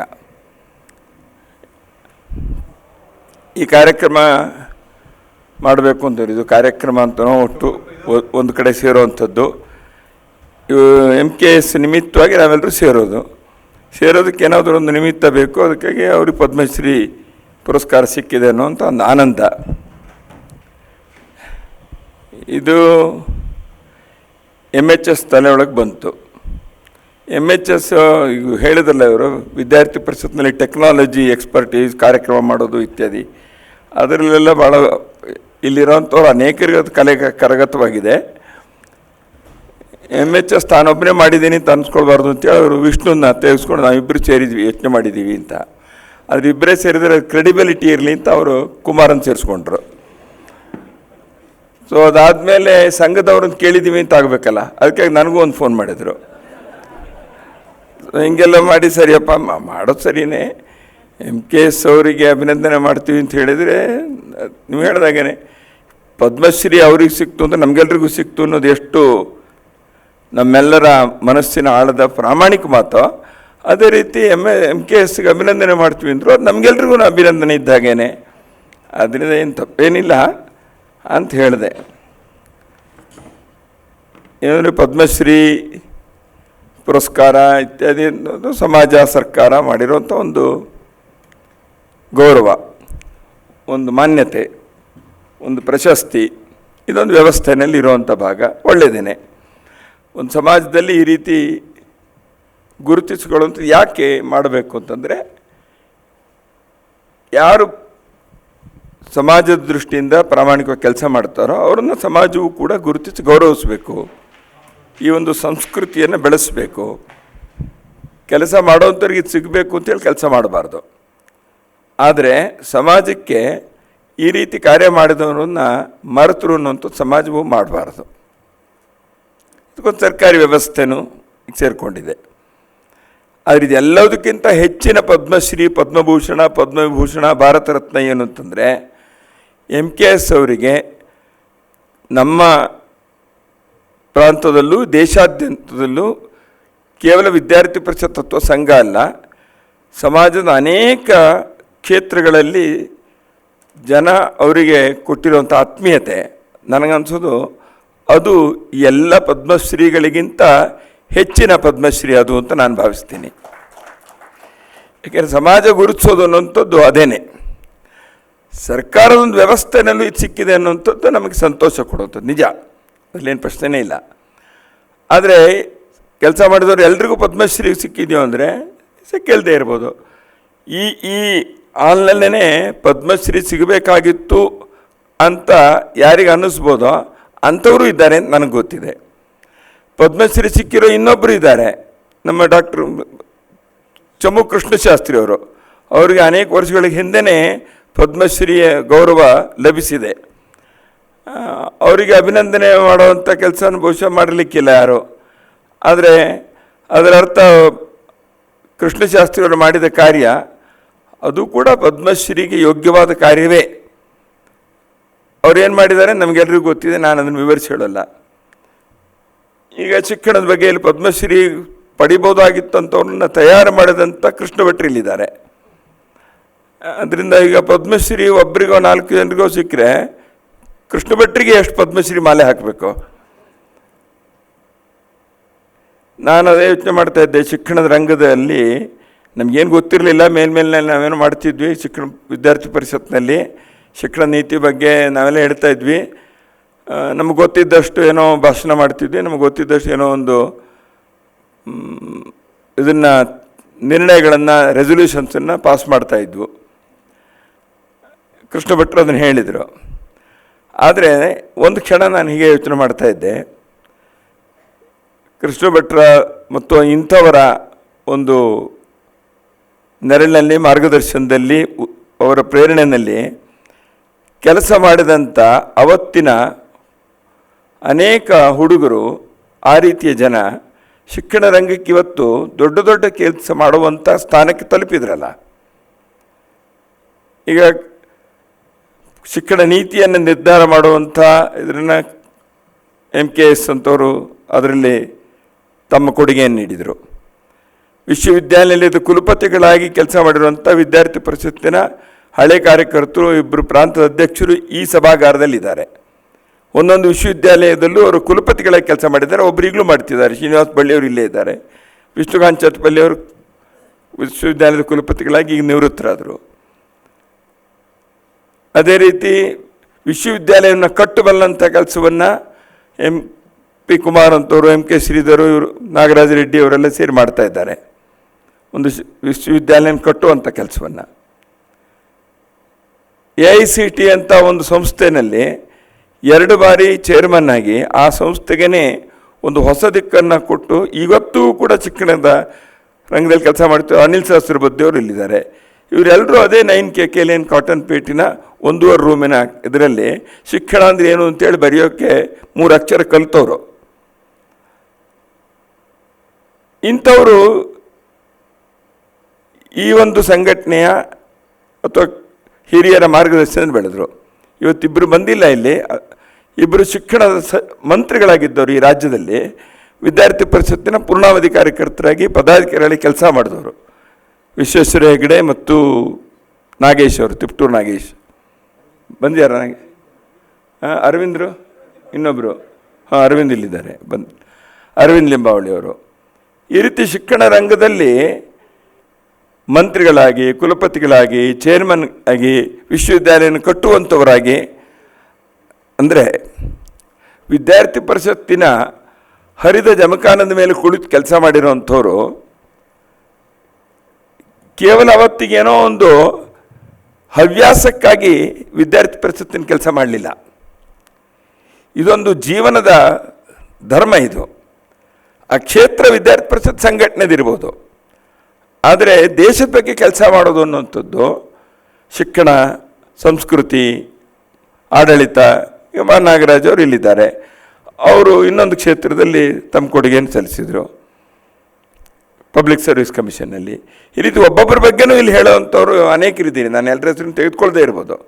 ಆದರೆ ಪ್ರತಿಯೊಬ್ಬರು ಆ ರೀತಿ ಯಾವುದೋ ಒಂದು ಕ್ಷೇತ್ರದಲ್ಲಿ ಯಾರೊಬ್ಬರು NGO ಮಾಡ್ತಿರ್ಬೋದು, ಯಾರೊಬ್ಬರು ಪರಿಸರದ ರಕ್ಷಣೆ ಮಾಡ್ತಿರ್ಬೋದು, ಇನ್ಯಾರೋ ಒಬ್ಬರು ಗ್ರಾಮ ವಿಕಾಸದ ಕೆಲಸ ಮಾಡ್ತಿದ್ದೀರಿ. ಈಗ ತಾನೇ ನರಸಿಂಹರಾಯಚೂರವರು ಮಾಡಿದ್ರು. ಅಂದರೆ ನಮಗೆಲ್ರಿಗೂ ಯಾಕೆ ಪದ್ಮಶ್ರೀ ಸಿಕ್ಕದಂಗೆ ಅನುಭವ ಆಯಿತು MKS ಕೊಟ್ಟಾಗ? ಎಲ್ಲರೂ ಕೆಲಸ ಮಾಡ್ತಿರೋವಂಥದ್ದು ನಾವು ಯಾವ ಒಂದು ದೇಶಭಕ್ತಿಯ ಪಾಠವನ್ನು, ಸಮಾಜದ ಬಗ್ಗೆಯ ಒಂದು ಕಳಕಳಿಯನ್ನು, ಸಂವೇದನೆಯನ್ನು ವ್ಯಕ್ತಪಡಿಸುವಂಥ ಒಂದು ಜಾಗ ಸಿಕ್ತು. ಇವತ್ತು ಇಂದುಮತಿ ರಾವ್ ಅವರಾಗಲಿ, ತೇಜಸ್ವಿನಿ ಅವರಾಗಲಿ, ಅವ್ರು ಮಾಡ್ತಿರೋವಂಥ ಒಂದು ಕಾರ್ಯ ಆ ಕ್ಷೇತ್ರದಲ್ಲಿ ಅದೇ ರೀತಿನೇ ಅವರು ಕೂಡ ವಿದ್ಯಾರ್ಥಿ ಪರಿಷತ್ನಲ್ಲೇ ಕೆಲಸ ಮಾಡಿ ಸಂಘಟನೆಯ ಈ ಕಲಿತು ಸಮಾಜದಲ್ಲಿ ಕೆಲಸ ಮಾಡುವಂಥದ್ದನ್ನು ತಮ್ಮ ಜೀವನ ಧರ್ಮವಾಗೇ ಮಾಡ್ತಾ ಇದ್ದಾರೆ. ಅದೇನೋ ನೌಕರಿ ಅಲ್ಲ, ಹಣ ಗಳಿಸೋದಕ್ಕಾಗಿ ಅಲ್ಲ, ಒಂದು ಸಂತೃಪ್ತಿಗಾಗಿ, ಒಂದು ಸಮಾಜದ ಋಣವನ್ನು ತೀರಿಸೋದಕ್ಕಾಗಿ, ಸಮಾಜದಲ್ಲಿ ಸಮಾಜವನ್ನು ಸಂಘಟಿತಗೊಳಿಸಿ ಇದು ಒಂದು ನಾವು ರಾಷ್ಟ್ರ ಪುನರ್ನಿರ್ಮಾಣ ಪ್ರತಿಯೊಂದು ಕ್ಷೇತ್ರದಲ್ಲಿ ಪುನರ್ನಿರ್ಮಾಣ. ಹಾಗಂದ್ರೆ ಏನು? ಇದಕ್ಕೇನೋ ಒಂದು ರೆಡಿಯಾದಂಥ ಪುಸ್ತಕದ ಚಾಪ್ಟರನ್ನು ಯಾರೋ ಬರೆದಿಟ್ಟಿಲ್ಲ. ಆದರೆ ಈ ರೀತಿ ಕೆಲಸ ಮಾಡ್ತಿರೋ ನಮ್ಮೆಲ್ಲರ ಜೀವನವೂ ಒಂದೊಂದು ಚಾಪ್ಟರ್. ಅದು ಆ ರಾಷ್ಟ್ರ ಪುನರ್ನಿರ್ಮಾಣದ ಕೆಲಸ ಏನು ಅನ್ನೋದಕ್ಕೆ ಈ ರಾಜ್ಯದಲ್ಲೂ ಇಡೀ ದೇಶದಲ್ಲೂ ಆ ರೀತಿ ಕೆಲಸ ಮಾಡುವಂಥ ಸಾವಿರಾರು ಜನ ಇದೇ ಕೆಲಸವನ್ನು ತಮ್ಮ ಜೀವನದ ಕೆಲಸ ಅಂತೇಳಿ ಮಾಡಿ ಅದಕ್ಕಾಗಿ ದುಡಿತಾ ಇದ್ದಾರೆ. ಅದರಿಂದ ಇಂಥ ಒಂದೊಂದು ಸಂದರ್ಭ ಬಂದಾಗ್ಲೂ ನಾವು ಯಾವುದೋ ಒಂದು ಸಂದರ್ಭದಲ್ಲಿ ಮಾಡಿದಂಥ ಒಂದು ಸಾಮಾನ್ಯ ಕೆಲಸ, ಸಾಮಾನ್ಯ ಕಾರ್ಯ ಇದು ಎಷ್ಟು ಮಹತ್ವದ್ದು. ಅವತ್ತು ನಾವು ಮಾಡಿದಾಗ ಅನುಭವ ಇರಲಿಲ್ಲ, ಅಧ್ಯಯನ ಇರಲಿಲ್ಲ, ಏನೋ ಇದ್ದಿದ್ದರಲ್ಲಿ ಮಾಡಿರ್ಬೋದು. ಉತ್ಸಾಹ ಇತ್ತು, ಹಿರಿಯರ ಪ್ರೇರಣೆ ಇತ್ತು, ದೇಶಕ್ಕಾಗಿ ಕೆಲಸ ಮಾಡಬೇಕು ಅನ್ನೋವಂಥ ಒಂದು ಮನಸ್ಸಿನ ಆಳದ ಯಾವುದೋ ಒಂದು ತುಡಿತ ಇತ್ತು. ಆದರೆ ಆ ತುಡಿತ ಪ್ರಾಮಾಣಿಕವಾಗಿದ್ದರಿಂದ, ಆ ಒಂದು ಸಂವೇದನೆ ಆಳವಾಗಿದ್ದರಿಂದ, ಅದಕ್ಕೆ ಸಮಾಜಕ್ಕಾಗಿ ನಾನು ಮಾಡಬೇಕು ಅನ್ನುವಂಥ ಬದ್ಧತೆ, ಆ ಸಂಕಲ್ಪ ಇದು ವಜ್ರದಷ್ಟು ಗಟ್ಟಿಯಾಗಿದ್ದರಿಂದ ಅದು ಎಲ್ಲೋ ಒಂದು ಕಡೆ ಜೀವನದಲ್ಲಿ ಇದನ್ನು ಹರಿಸ್ತಾ ಇರುತ್ತೆ, ಅದಕ್ಕೆ ಬೆಳಕು ಬೀರ್ತಾ ಇರುತ್ತೆ, ಅದಕ್ಕೆ ನೀರೆರೆದು ಪೋಷಿಸ್ತಾ ಇರುತ್ತೆ. ಅದಕ್ಕಾಗಿ ಸಮಯ ಸಿಕ್ಕಾಗೆಲ್ಲ ಅದು ಅರಳೋದಕ್ಕೆ ಪ್ರಯತ್ನ ಪಡುತ್ತೆ. ಅದರಿಂದ ಯಾರಾದರೂ ಕೇಳಿದರೆ ಸಂಘಟನೆ ವಿದ್ಯಾರ್ಥಿ ಪರಿಷತ್ ಕೆಲಸ ಮಾಡಿದಪ್ಪ ಏನು ಮಾಡಿದೆ ಅಂತಂದರೆ, ನಾವೇನೋ ರಾಸ್ತಾ ರೋಕೋ ಮಾಡಿದ್ವಿ, ವ್ಯಕ್ತಿತ್ವ ವಿಕಾಸ ಶಿಬಿರ ಮಾಡಿದ್ವಿ, ಕ್ಯಾಪಿಟೇಷನ್ ವಿರುದ್ಧ ಹೋರಾಟ ಮಾಡಿದ್ವಿ ನಿಜ. ಅವೆಲ್ಲವೂ ಮಾಡಿದ್ರದ್ದು ಅಂತಿಮವಾಗಿ ಏನೇನು ಮಾಡಿದೆ? ಇಂಥ ಜನರನ್ನು ತಯಾರು ಮಾಡಿದೆ.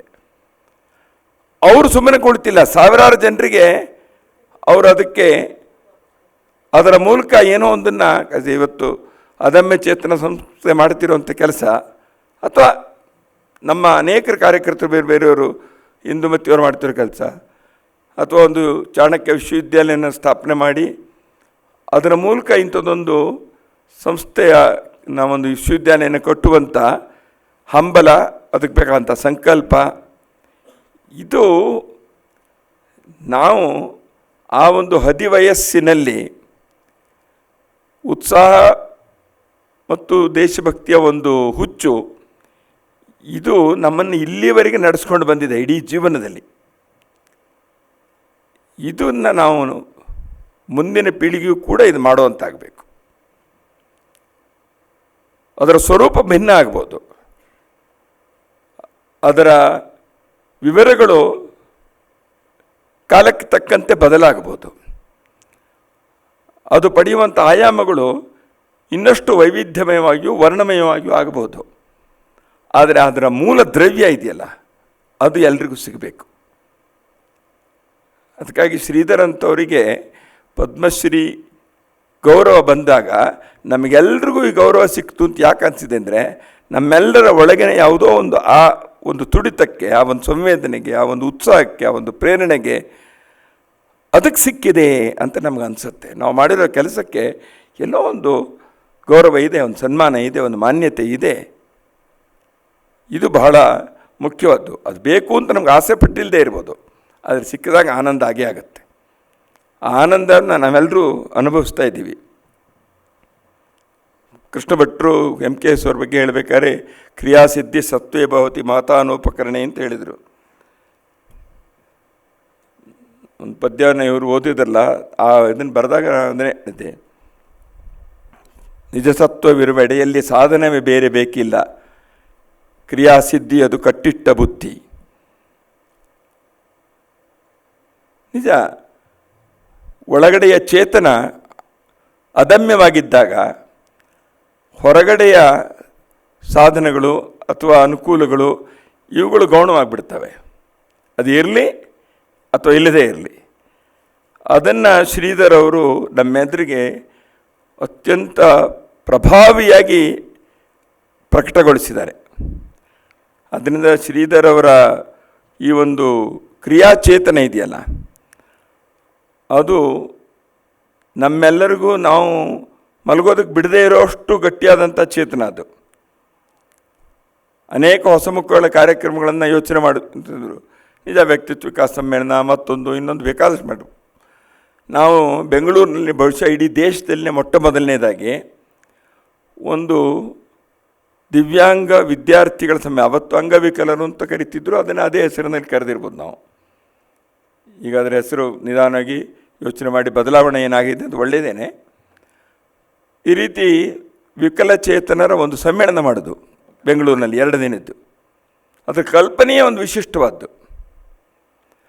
ಆ ಸಮ್ಮೇಳನಕ್ಕೆ ಟ್ಯಾಗ್ಲೈನ್ ಏನು ಕೊಟ್ಟಿದ್ದು ಅಂದರೆ, ಅಯ್ಯೋ ಪಾಪ ಎನ್ನಬೇಡಿ, ಸಹಭಾಗಿಯಾಗೋದಕ್ಕೆ ಅವಕಾಶ ಕೊಡಿ, ನೀವು ಅನುಕಂಪ ತೋರಿಸ್ಬೇಡಿ, ನಾವು ಸಹಭಾಗಿ ಆಗ್ಬೋದು ಅನ್ನೋದಕ್ಕೆ ಅವಕಾಶ ಕೊಡಿ ಅಂತ. ಇದು ನನಗನ್ಸೋದು 80ರ ದಶಕದ ಆರಂಭದಲ್ಲಿ, 81ರಲ್ಲಿ ಆ ಸಮ್ಮೇಳನ ನಡೆದಿದ್ದು. ಯಾಕೆ ನಾನೇನು ಹೇಳ್ತೀನಿ ಅಂದರೆ, ಹೇಗೆ ಹೊಸದನ್ನು ಯೋಚನೆ ಮಾಡ್ಬೋದು ಮತ್ತು ಯಾವ ರೀತಿ ಯೋಚನೆ ಮಾಡಬೇಕು ಅನ್ನೋಂಥದ್ದನ್ನು ವಿದ್ಯಾರ್ಥಿ ಪರಿಷತ್ತಿನಲ್ಲಿ ಹೀಗೆ ಯೋಚನೆ ಮಾಡುವಂಥ ಗುಂಪಿನಲ್ಲಿ ಎಂ ಕೆ ಎಸ್ ಅವರು ಸದಾಕಾಲ ಸ್ವಾಭಾವಿಕವಾಗಿ ಅವರು ನೇತೃತ್ವ ವಹಿಸ್ತಾಯಿದ್ರು. ಯಾಕೆಂದರೆ ಅವರು ಎಲ್ಲರ ಕಡೆ ಹೋಗಬೇಕಾಗಿಲ್ಲ, ಅವರೇ ಇದ್ದಲ್ಲಿ ಎಲ್ಲರೂ ಬರ್ತಿದ್ರು. ಆದರೆ ಎಂ ಕೆ ಎಸ್ ಅವರು ಎಲ್ಲರ ಕಡೆನೂ ಹೋದರು. ಬೆಂಗಳೂರಿನಲ್ಲಿ 8 ಮಹಡಿಯ ಕಾರ್ಪೊರೇಟ್ ಹೌಸಿನ 8ನೇ ಮಹಡಿನಲ್ಲಿರುವಂಥ ಚೇರ್ಮನ್ನನ್ನು ವಿದ್ಯಾರ್ಥಿ ಪರಿಷತ್ತಿಗಾಗಿ ಮಾತನಾಡಿಸೋದಕ್ಕೆ, ಹಣ ಸಂಗ್ರಹ ಮಾಡೋದಕ್ಕೆ ಎಂ ಕೆ ಎಸ್ ಅವರು ಹೋಗಿದ್ದಾರೆ. ಅನೇಕ ಸರಿ ಲಿಫ್ಟ್ ಇಲ್ಲದಂಥ 4ನೇ ಮಹಡಿಯ ಮೇಲೆ ನರಸಿಂಹ ಅವ್ರನ್ನ ಎತ್ಕೊಂಡು ಹೋಗಿದ್ದಾರೆ, ಅಥವಾ ನಾಗೇಶ್ ಅಂತವರೋ ನಾವು ಯಾರೋ ಇನ್ನೊಬ್ಬರು ಮಾಡಿರ್ಬೋದು. ಆದರೆ ಲಿಫ್ಟ್ ಇಲ್ಲ, ನಾನು ಹೋಗಲ್ಲ ಅಂಥೇಳಿ ಎಂ ಕೆ ಎಸ್ ಎಂದು ಹೇಳಲಿಲ್ಲ. ನಿಜ, ಅವರು ಅಲ್ಲ, ಇನ್ನೊಬ್ಬರು ಹೊತ್ಕೊಂಡು ಹೋಗೋರು. ಆದರೆ ಈ ಒಂದು ಚೇತನೆ ಇದೆಯಲ್ಲ, ಅಲ್ಲಿಗೆ ಹೋಗಬೇಕು, ಮಾತನಾಡಿಸ್ಬೇಕು ಅಂತ. ನನಗೆ ನೆನಪಿದೆ, ಸೀತಾರಾಮ್ ಜಿಂದಲ್ ಅವ್ರ ಹತ್ರ ನಾನು ಇವರು ಒಟ್ಟಿಗೆ ಹೋಗಿದ್ವಿ. 5 ನಿಮಿಷ ಸಮಯ ಅಷ್ಟೇ ಕೊಡೋದು ಅಂತ ಹೇಳಿದರು. ನಾವು 4 ನಿಮಿಷ ಹೇಳಿಬಿಟ್ಟು ಮುಗಿಸಿ, ನಮ್ಮ ಸಮಯ ಮುಗಿದಿದೆ, ನೀವೇನಾದ್ರು ಕೇಳಿದ್ರಿ ಕೇಳ್ರಿ ಅಂದ್ವಿ. ಅವರು ಹೌವಾರ್ಬಿಟ್ರು, ಇಲ್ಲ ಹೇಳಿ ಅಂದರು. ಆಮೇಲೆ ಅರ್ಧ ಗಂಟೆ ಕುಳಿತಿದ್ವಿ. ನಾವೆಲ್ಲ ಮಾತನಾಡಿದ ಮೇಲೆ ಅವರು ಲಿಫ್ಟ್ವರೆಗೆ ಬಂದು ಎಂ ಕೆ ಎಸ್ ಬಿಟ್ಕೊಟ್ರು. ನಾನು ಜೊತೆಗಿದ್ದೆ. ಇವತ್ತು ಅದೇ ಜಿಂದಾಲ್ ಅವರು, ಸೀತಾರಾಮ್ ಜಿಂದಾಲ್ ಅವರು, ಚಾಣಕ್ಯ ವಿಶ್ವವಿದ್ಯಾಲಯದಕ್ಕೆ ಇವ್ರ ಜೊತೆಗೆ ನಿಂತು ಆ ವಿಶ್ವವಿದ್ಯಾಲಯದ ಕನಸು ಪೂರ್ಣ ಆಗೋದಕ್ಕೆ ಬೇಕಾದಂಥ ಸಹಯೋಗವನ್ನು ಅವ್ರು ಕೊಡ್ತಾ ಇದ್ದಾರೆ. ಹೀಗೆ ಒಬ್ಬೊಬ್ಬರನ್ನೂ ಕೂಡ ಸಂಪರ್ಕ ಯಾರನ್ನು ಮಾಡಿದೋ ಅಂಥವ್ರನ್ನ ಜೋಡಿಸುವಂಥ ಒಂದು ಅದ್ಭುತವಾದಂಥ ಜೋಡಿಸುವ ಕಲೆ ಜನ್ಮಜಾತವಾಗಿ ಎಂ ಕೆ ಎಸ್ ಅವರಿಗಿದೆ. ಅವ್ರು ಯಾರನ್ನ ಸಂಪರ್ಕ ಮಾಡಿದವ್ರನ್ನೂ ಏನು ಬಿಟ್ಟಿಲ್ಲ. ಅವರೆಲ್ಲರೂ ಇನ್ನೊಂದು ಯಾವುದೋ ಒಂದು ಕೆಲಸಕ್ಕೆ ಅವ್ರನ್ನ ಜೋಡಿಸಿದ್ದಾರೆ. ಅವರ ಫೋನಿನ ಕಾಂಟ್ಯಾಕ್ಟ್ ಬುಕ್ನಲ್ಲಿ ಸಾವಿರಾರು ಹೆಸರುಗಳಿದ್ದಾವೆ. ಮತ್ತು ಆ ಸಾವಿರಾರು ಹೆಸರುಗಳಲ್ಲಿ ವಿದ್ಯಾರ್ಥಿ ಯಾರು, ವಿದ್ಯಾರ್ಥಿ ಪರಿಷತ್ನವ್ರು ಯಾರು, ಸಂಘದವ್ರು ಯಾರು, ಟೀಚರ್ಸ್ ಯಾರು, ಇನ್ನೊಬ್ರು ಯಾರು, PhD ಕೆಳಗೆ ಬಂದವ್ರು ಯಾರು, ಅತಿಥಿಗಳಾಗಿ ಬಂದವ್ರು ಯಾರು, ಈ ಕ್ಯಾಟಗರಿಯನ್ನು ಗೊತ್ತಿರೋವಂಥದ್ದು ನರಸಿಂಹನಿಗೆ. ಅದರಿಂದ ಏನಾದರೂ ನಮಗೆ ರೆಫರೆನ್ಸ್ ಬೇಕು ಅಂದರೆ ನರಸಿಂಹ ಹತ್ರ ಕೇಳಿದ್ರೆ ಹೇಳ್ತಾರೆ ಹಿಂಗೆ ಅಂತ. ನರಸಿಂಹ ಬರೀ ಹೆಸರು ಮತ್ತು ಫೋನ್ ನಂಬರ್ ಕೊಡಲ್ಲ. ನಾವು ನರಸಿಂಹ ಹತ್ರ ಸ್ವಲ್ಪ ಏನಪ್ಪ ಅವ್ರು ಹೆಂಗೆ ಅಂದರೆ ಅವ್ರನ್ನ ಯಾವ ಹೊತ್ತಿನಲ್ಲಿ ಮಾತನಾಡಿಸಿದ್ರು ಒಳ್ಳೆಯದು, ಆ ಮನುಷ್ಯ ಹೇಗೆ, ನಂಬಬಹುದೋ ಇಲ್ವೋ, ಈ ರೀತಿಯ ರೆಡಿ ರೆಫರೆನ್ಸ್ ನರಸಿಂಹ ಹತ್ರ ಇರುತ್ತೆ. ಅದರಿಂದ ಎಂ ಕೆ ಶ್ರೀಧರ್ಗೆ ಒಂದು ಬ್ರೈನ್ ಅವರದ್ದೇ ಕೆಲಸ ಮಾಡುತ್ತೆ, ಇನ್ನೊಂದು ಬ್ರೈನ್ ಹೊರಗಡೆನೂ ಕೆಲಸ ಮಾಡ್ತಿದೆ. ಅದರಿಂದ ದೇವರು ಯೋಚನೆ ಹೇಗೆ ಯೋಚನೆ ಮಾಡಿದ ಅಂತ ನಂಗೆ ಗೊತ್ತಿಲ್ಲ. ಅದರಿಂದ ಇವರು ಕೃಷ್ಣ ಭಟ್ರು MKS ಬಗ್ಗೆ ಹೇಳಬೇಕಾದ್ರೆ ಅವ್ರು ಹೋದಲ್ಲೆಲ್ಲ ಹೆಜ್ಜೆ ಗುರುತಿಟ್ಟರು. ಆಮೇಲೆ ಕೊನೆಯಲ್ಲಿ ಅವರು ಗಾಲಿ ಕುರ್ಚಿ ಅಂತ ಹೇಳಿದರು. ಅವರು ಹೆಜ್ಜೆ ಗುರುತನ್ನು ಬಿಡಿಸಿದ್ದು ಇಲ್ಲವೇ ಇಲ್ಲ, ಯಾಕೆಂದರೆ ಅವ್ರು ಎಲ್ಲೂ ಹೆಜ್ಜೆ ಗುರುತು ಬಿಡಿಸಿಲ್ಲ. ಆದರೆ ಅವ್ರ ಚಾಪ್ ಎಲ್ಲ ಕಡೆ ಬಿದ್ದಿದೆ. ಅವ್ರು ಹೇಳಿದ್ರಲ್ಲ, ನನ್ನನ್ನು ಎಲ್ಲರೂ ಮೇಲೆ ಎತ್ಕೊಂಡು ಹೋದ್ರು ಅಂತ ಮದನ್ ದಾಸರು ಉದಾಹರಣೆ ಹೇಳಿದರು. ಆದರೆ ಕೆಲವು ಸರಿ ಅವ್ರನ್ನ ಹೆಂಗೆ ಕೆಳಗೆ ಬಿಡಿಸಿದ್ದಾರೆ ನಾಗೇಶ್ ಅಂತವ್ರು ಅಂತ ನಂಗೆ ಗೊತ್ತಿದೆ. ನಾವು ಒಂದ್ಸರಿ ಸ್ಕೂಟ್ರ್ನಲ್ಲಿ ಬಸವನಗುಡಿನಲ್ಲಿ ನಿಂತಿದ್ದು, 5 ಗಂಟೆಗೆ ಬಿದ್ದರು. ನಾಗೇಶ ನಾನು ನಾಗೇಶ ತಿನ್ನೋ ಮಾಡಿ ಬೀಳಿಸಿದ್ರಪ್ಪ ಅವ್ರನ್ನ. ಆದರೆ ಹೇಳ್ತಾ ಇದ್ರು. ಆದರೆ MKS ಬಿದ್ದಿದ್ದು ಅವ್ರಿಗೆ ಸ್ವಲ್ಪ ಪೆಟ್ಟು ಆಗಿರ್ಬೋದು. ಆದರೆ MKS ಇದ್ರ ಬಗ್ಗೆ ಒಂದು ಸ್ವಲ್ಪನೂ ಸಿಟ್ಟಾಗಲಿಲ್ಲ ಆ ಸಂದರ್ಭದಲ್ಲಿ. ಏನಪ್ಪ ಹೀಗೆ ಮಾಡಿಬಿಟ್ಟೆ ಅಂತ ಹೇಳಿದ ಒಂದು ಮಾತು ಬಾಯಿಂದ ಬರಲಿಲ್ಲ. ಅವ್ರು ಸುಮ್ಮನಿದ್ರು, ನಿಧಾನ ಮೌನವಾಗಿ ಅದನ್ನು ಸಹಿಸಿದರು. ನಿಜಕ್ಕೂ ನಾಗೇಶ್ಗೆ ಭಾಳ ಅವ್ರಿಗೆ ಒಂಥರ ನಾಗೇಶ್ಗೆ ಅಪಾಲಜೆಟಿಕ್ ಆಗಿಬಿಟ್ಟಿದ್ರು, ಯಾಕೆಂದರೆ ಅವ್ರು ಬೀಳ್ಸಿದ್ದಾರೆ ಅಂತೇಳಿ. ನಾನು ಅಲ್ಲಿದ್ದೆ, ನಾವು ಹಿಡ್ಕೊಳಕ್ಕೂ ಆಗಲಿಲ್ಲ. ಸ್ಕೂಟ್ರು ಬೀಳ್ತಾಯಿದೆ, ಇವರು ಬೀಳ್ತಿದ್ದಾರೆ. ಅಂಥ ಒಂದು ಸ್ಥಿತಿನಲ್ಲೂ ಕೂಡ ತನ್ನ ಮಾನಸಿಕ ಸಂತುಲನೆಯನ್ನು MKS ಕಳೆದುಕೊಳ್ಳಿಲ್ಲ. ಮತ್ತು ನಾಗೇಶ್ಗೆ ಅಥವಾ ನನಗೆ ಒಂದು ಸ್ವಲ್ಪ ಮನಸ್ಸಿನ ನೋವಾಗಿರ್ಬೋದು ಅಂತ, ನಡ್ರಪ್ಪ ಹೋಗೋಣ, ಇನ್ನೊಂದು ಕಪ್ ಚಹಾ ಕುಡಿದು ಬರೋಣ ಅಂತ ನಮಗೆ ಉತ್ಸಾಹ ಕೊಟ್ಟರೆ ಹೊರತು, ಅಥವಾ ನಾಗೇಶ್ಗೆ ಉತ್ಸಾಹ ಕೊಟ್ಟರೆ ಹೊರತು, ತಾನು ಬಿದ್ದಿದ್ದು ತನಗೆ ನೋವಾಗಿದೆ ಅನ್ನೋಂಥದ್ದನ್ನು ಅವರೆಂದು, ಹಾಗೆಯೇ ತನ್ನ ಜೀವನದಲ್ಲಿ ತನಗೆ ನೋವಾಗಿದೆ ಅನ್ನೋದನ್ನು ಅವ್ರು ತೋರಿಸ್ಕೊಳ್ಳಿಲ್ಲ. ಬೇರೆಯವರ ನೋವನ್ನು ದೂರ ಮಾಡೋದು ಹೇಗೆ? ಇದು MKS ಅವ್ರು ಬರೋದು. ಇದು MKS ಮಾಡಿದ್ರು ಅಂತ ನಾವು ಹೇಳ್ತೀವಿ. ನಾವು ಹಾಗಾಗ್ಬೋದೇ? ನಮಗೆ ನಾವು ನೋವಾಗಿದ್ದೇ ದೊಡ್ಡದು ಕಾಣುತ್ತೆ, ನಮಗೆ ನೋವಾಗಿರೋದೇ ದೊಡ್ಡದಾಗಿ ಕಾಣುತ್ತೆ. ಇನ್ನೊಬ್ಬರ ನೋವನ್ನು ದೂರ ಮಾಡಬೇಕು, ಅದರಿಂದ ನಾನು ಸಂತೋಷ ಅನುಭವಿಸಬೇಕು ಅನ್ನೋದಿದೆಯಲ್ಲ, ಇದು ನಮಗೆ ಜೀವನದ ಪಾಠ ಆಗಬೇಕಿದು. ಬೋರ್ಡ್ ಮೇಲೆ ಅವರು ಬರೀಲಿಕ್ಕಾಗಲಿಲ್ಲ, ಆದರೂ ಕೂಡ ಒಬ್ಬರು ಅಧ್ಯಾಪಕರಾಗಿದ್ದರು ಅಂತ ಕುಮಾರ್ ಹೇಳಿದರು. MKS ಬೋರ್ಡ್ ಮೇಲೆ ಬರೀಲಿಲ್ಲ, ವಿದ್ಯಾರ್ಥಿಗಳ ಮನದ ಮತ್ತು ಹೃದಯದ ಭಿತ್ತಿಯ ಮೇಲೆ ಜೀವನದ ಪೂರ್ತಿ ಅವರು ಓದಿಕೊಳ್ಳಬಹುದಾದಂಥ ವಾಕ್ಯಗಳನ್ನು ಅವರು ಬರೆದಿದ್ದಾರೆ. ಆದ್ದರಿಂದ ಇವರು ವಿದ್ಯಾರ್ಥಿ ಆಗಿರೋಂಥ ಪ್ರತಿಯೊಬ್ಬನೂ ಕೂಡ ಅಥವಾ ಪ್ರತಿಯೊಬ್ಬಳೂ ಕೂಡ MKS ಅವರನ್ನು ಸ್ಮರಿಸ್ಕೊಳ್ತಾರೆ. ಈಗ ಹೇಗೆ ನಮ್ಮ ಪ್ರಾರಂಭದಲ್ಲಿ ಮನಸ್ಸು ಅವರು ಹೇಳಿದರು, ಹಾಗೆ ಒಂದು ಸಂವೇದನೆ ಆಗಲಿ ಅಥವಾ ಪ್ರಚಂಡ ಆತ್ಮವಿಶ್ವಾಸ ಆಗಲಿ, ಹೊಸದನ್ನು ಯೋಚಿಸಬೇಕು ಅನ್ನೋಂಥ ಉತ್ಸಾಹ ಆಗಲಿ, ಯಾರನ್ನು ಸಂಪರ್ಕ ಮಾಡ್ತೀವೋ ಅವರು ಯಾವುದೇ ರೀತಿಯ ವ್ಯಕ್ತಿ ಆಗಲಿ, ಅವ್ರ ಸಮಾಜದ ವ್ಯಕ್ತಿ, ಅವರನ್ನು ಜೋಡಿಸಬೇಕು ಅನ್ನುವಂಥ ಸರ್ವ ಸಮಾವೇಶಕತೆ ಆಗಲಿ, ಇದು MKS ಅವರ ವ್ಯಕ್ತಿತ್ವದ ಒಂದು ವಿಶೇಷ ಗುಣಗಳು. ಅವ್ರ ಮನೆ, ಅವ್ರ ತಂದೆ ತಾಯಿ ಬಗ್ಗೆ, ಅವ್ರ ಅಣ್ಣ ಮತ್ತು ಅತ್ತಿಗೆಯವ್ರ ಬಗ್ಗೆ ಸ್ವತಃ MKS ಅವರೇ ಹೇಳಿದ್ದಾರೆ. ನಾವೆಲ್ಲರೂ ಅದನ್ನು ನೋಡಿದ್ದೀವಿ, ನೂರಾರು ಸರಿ ಅದನ್ನು ಅನುಭವಿಸಿದ್ವಿ.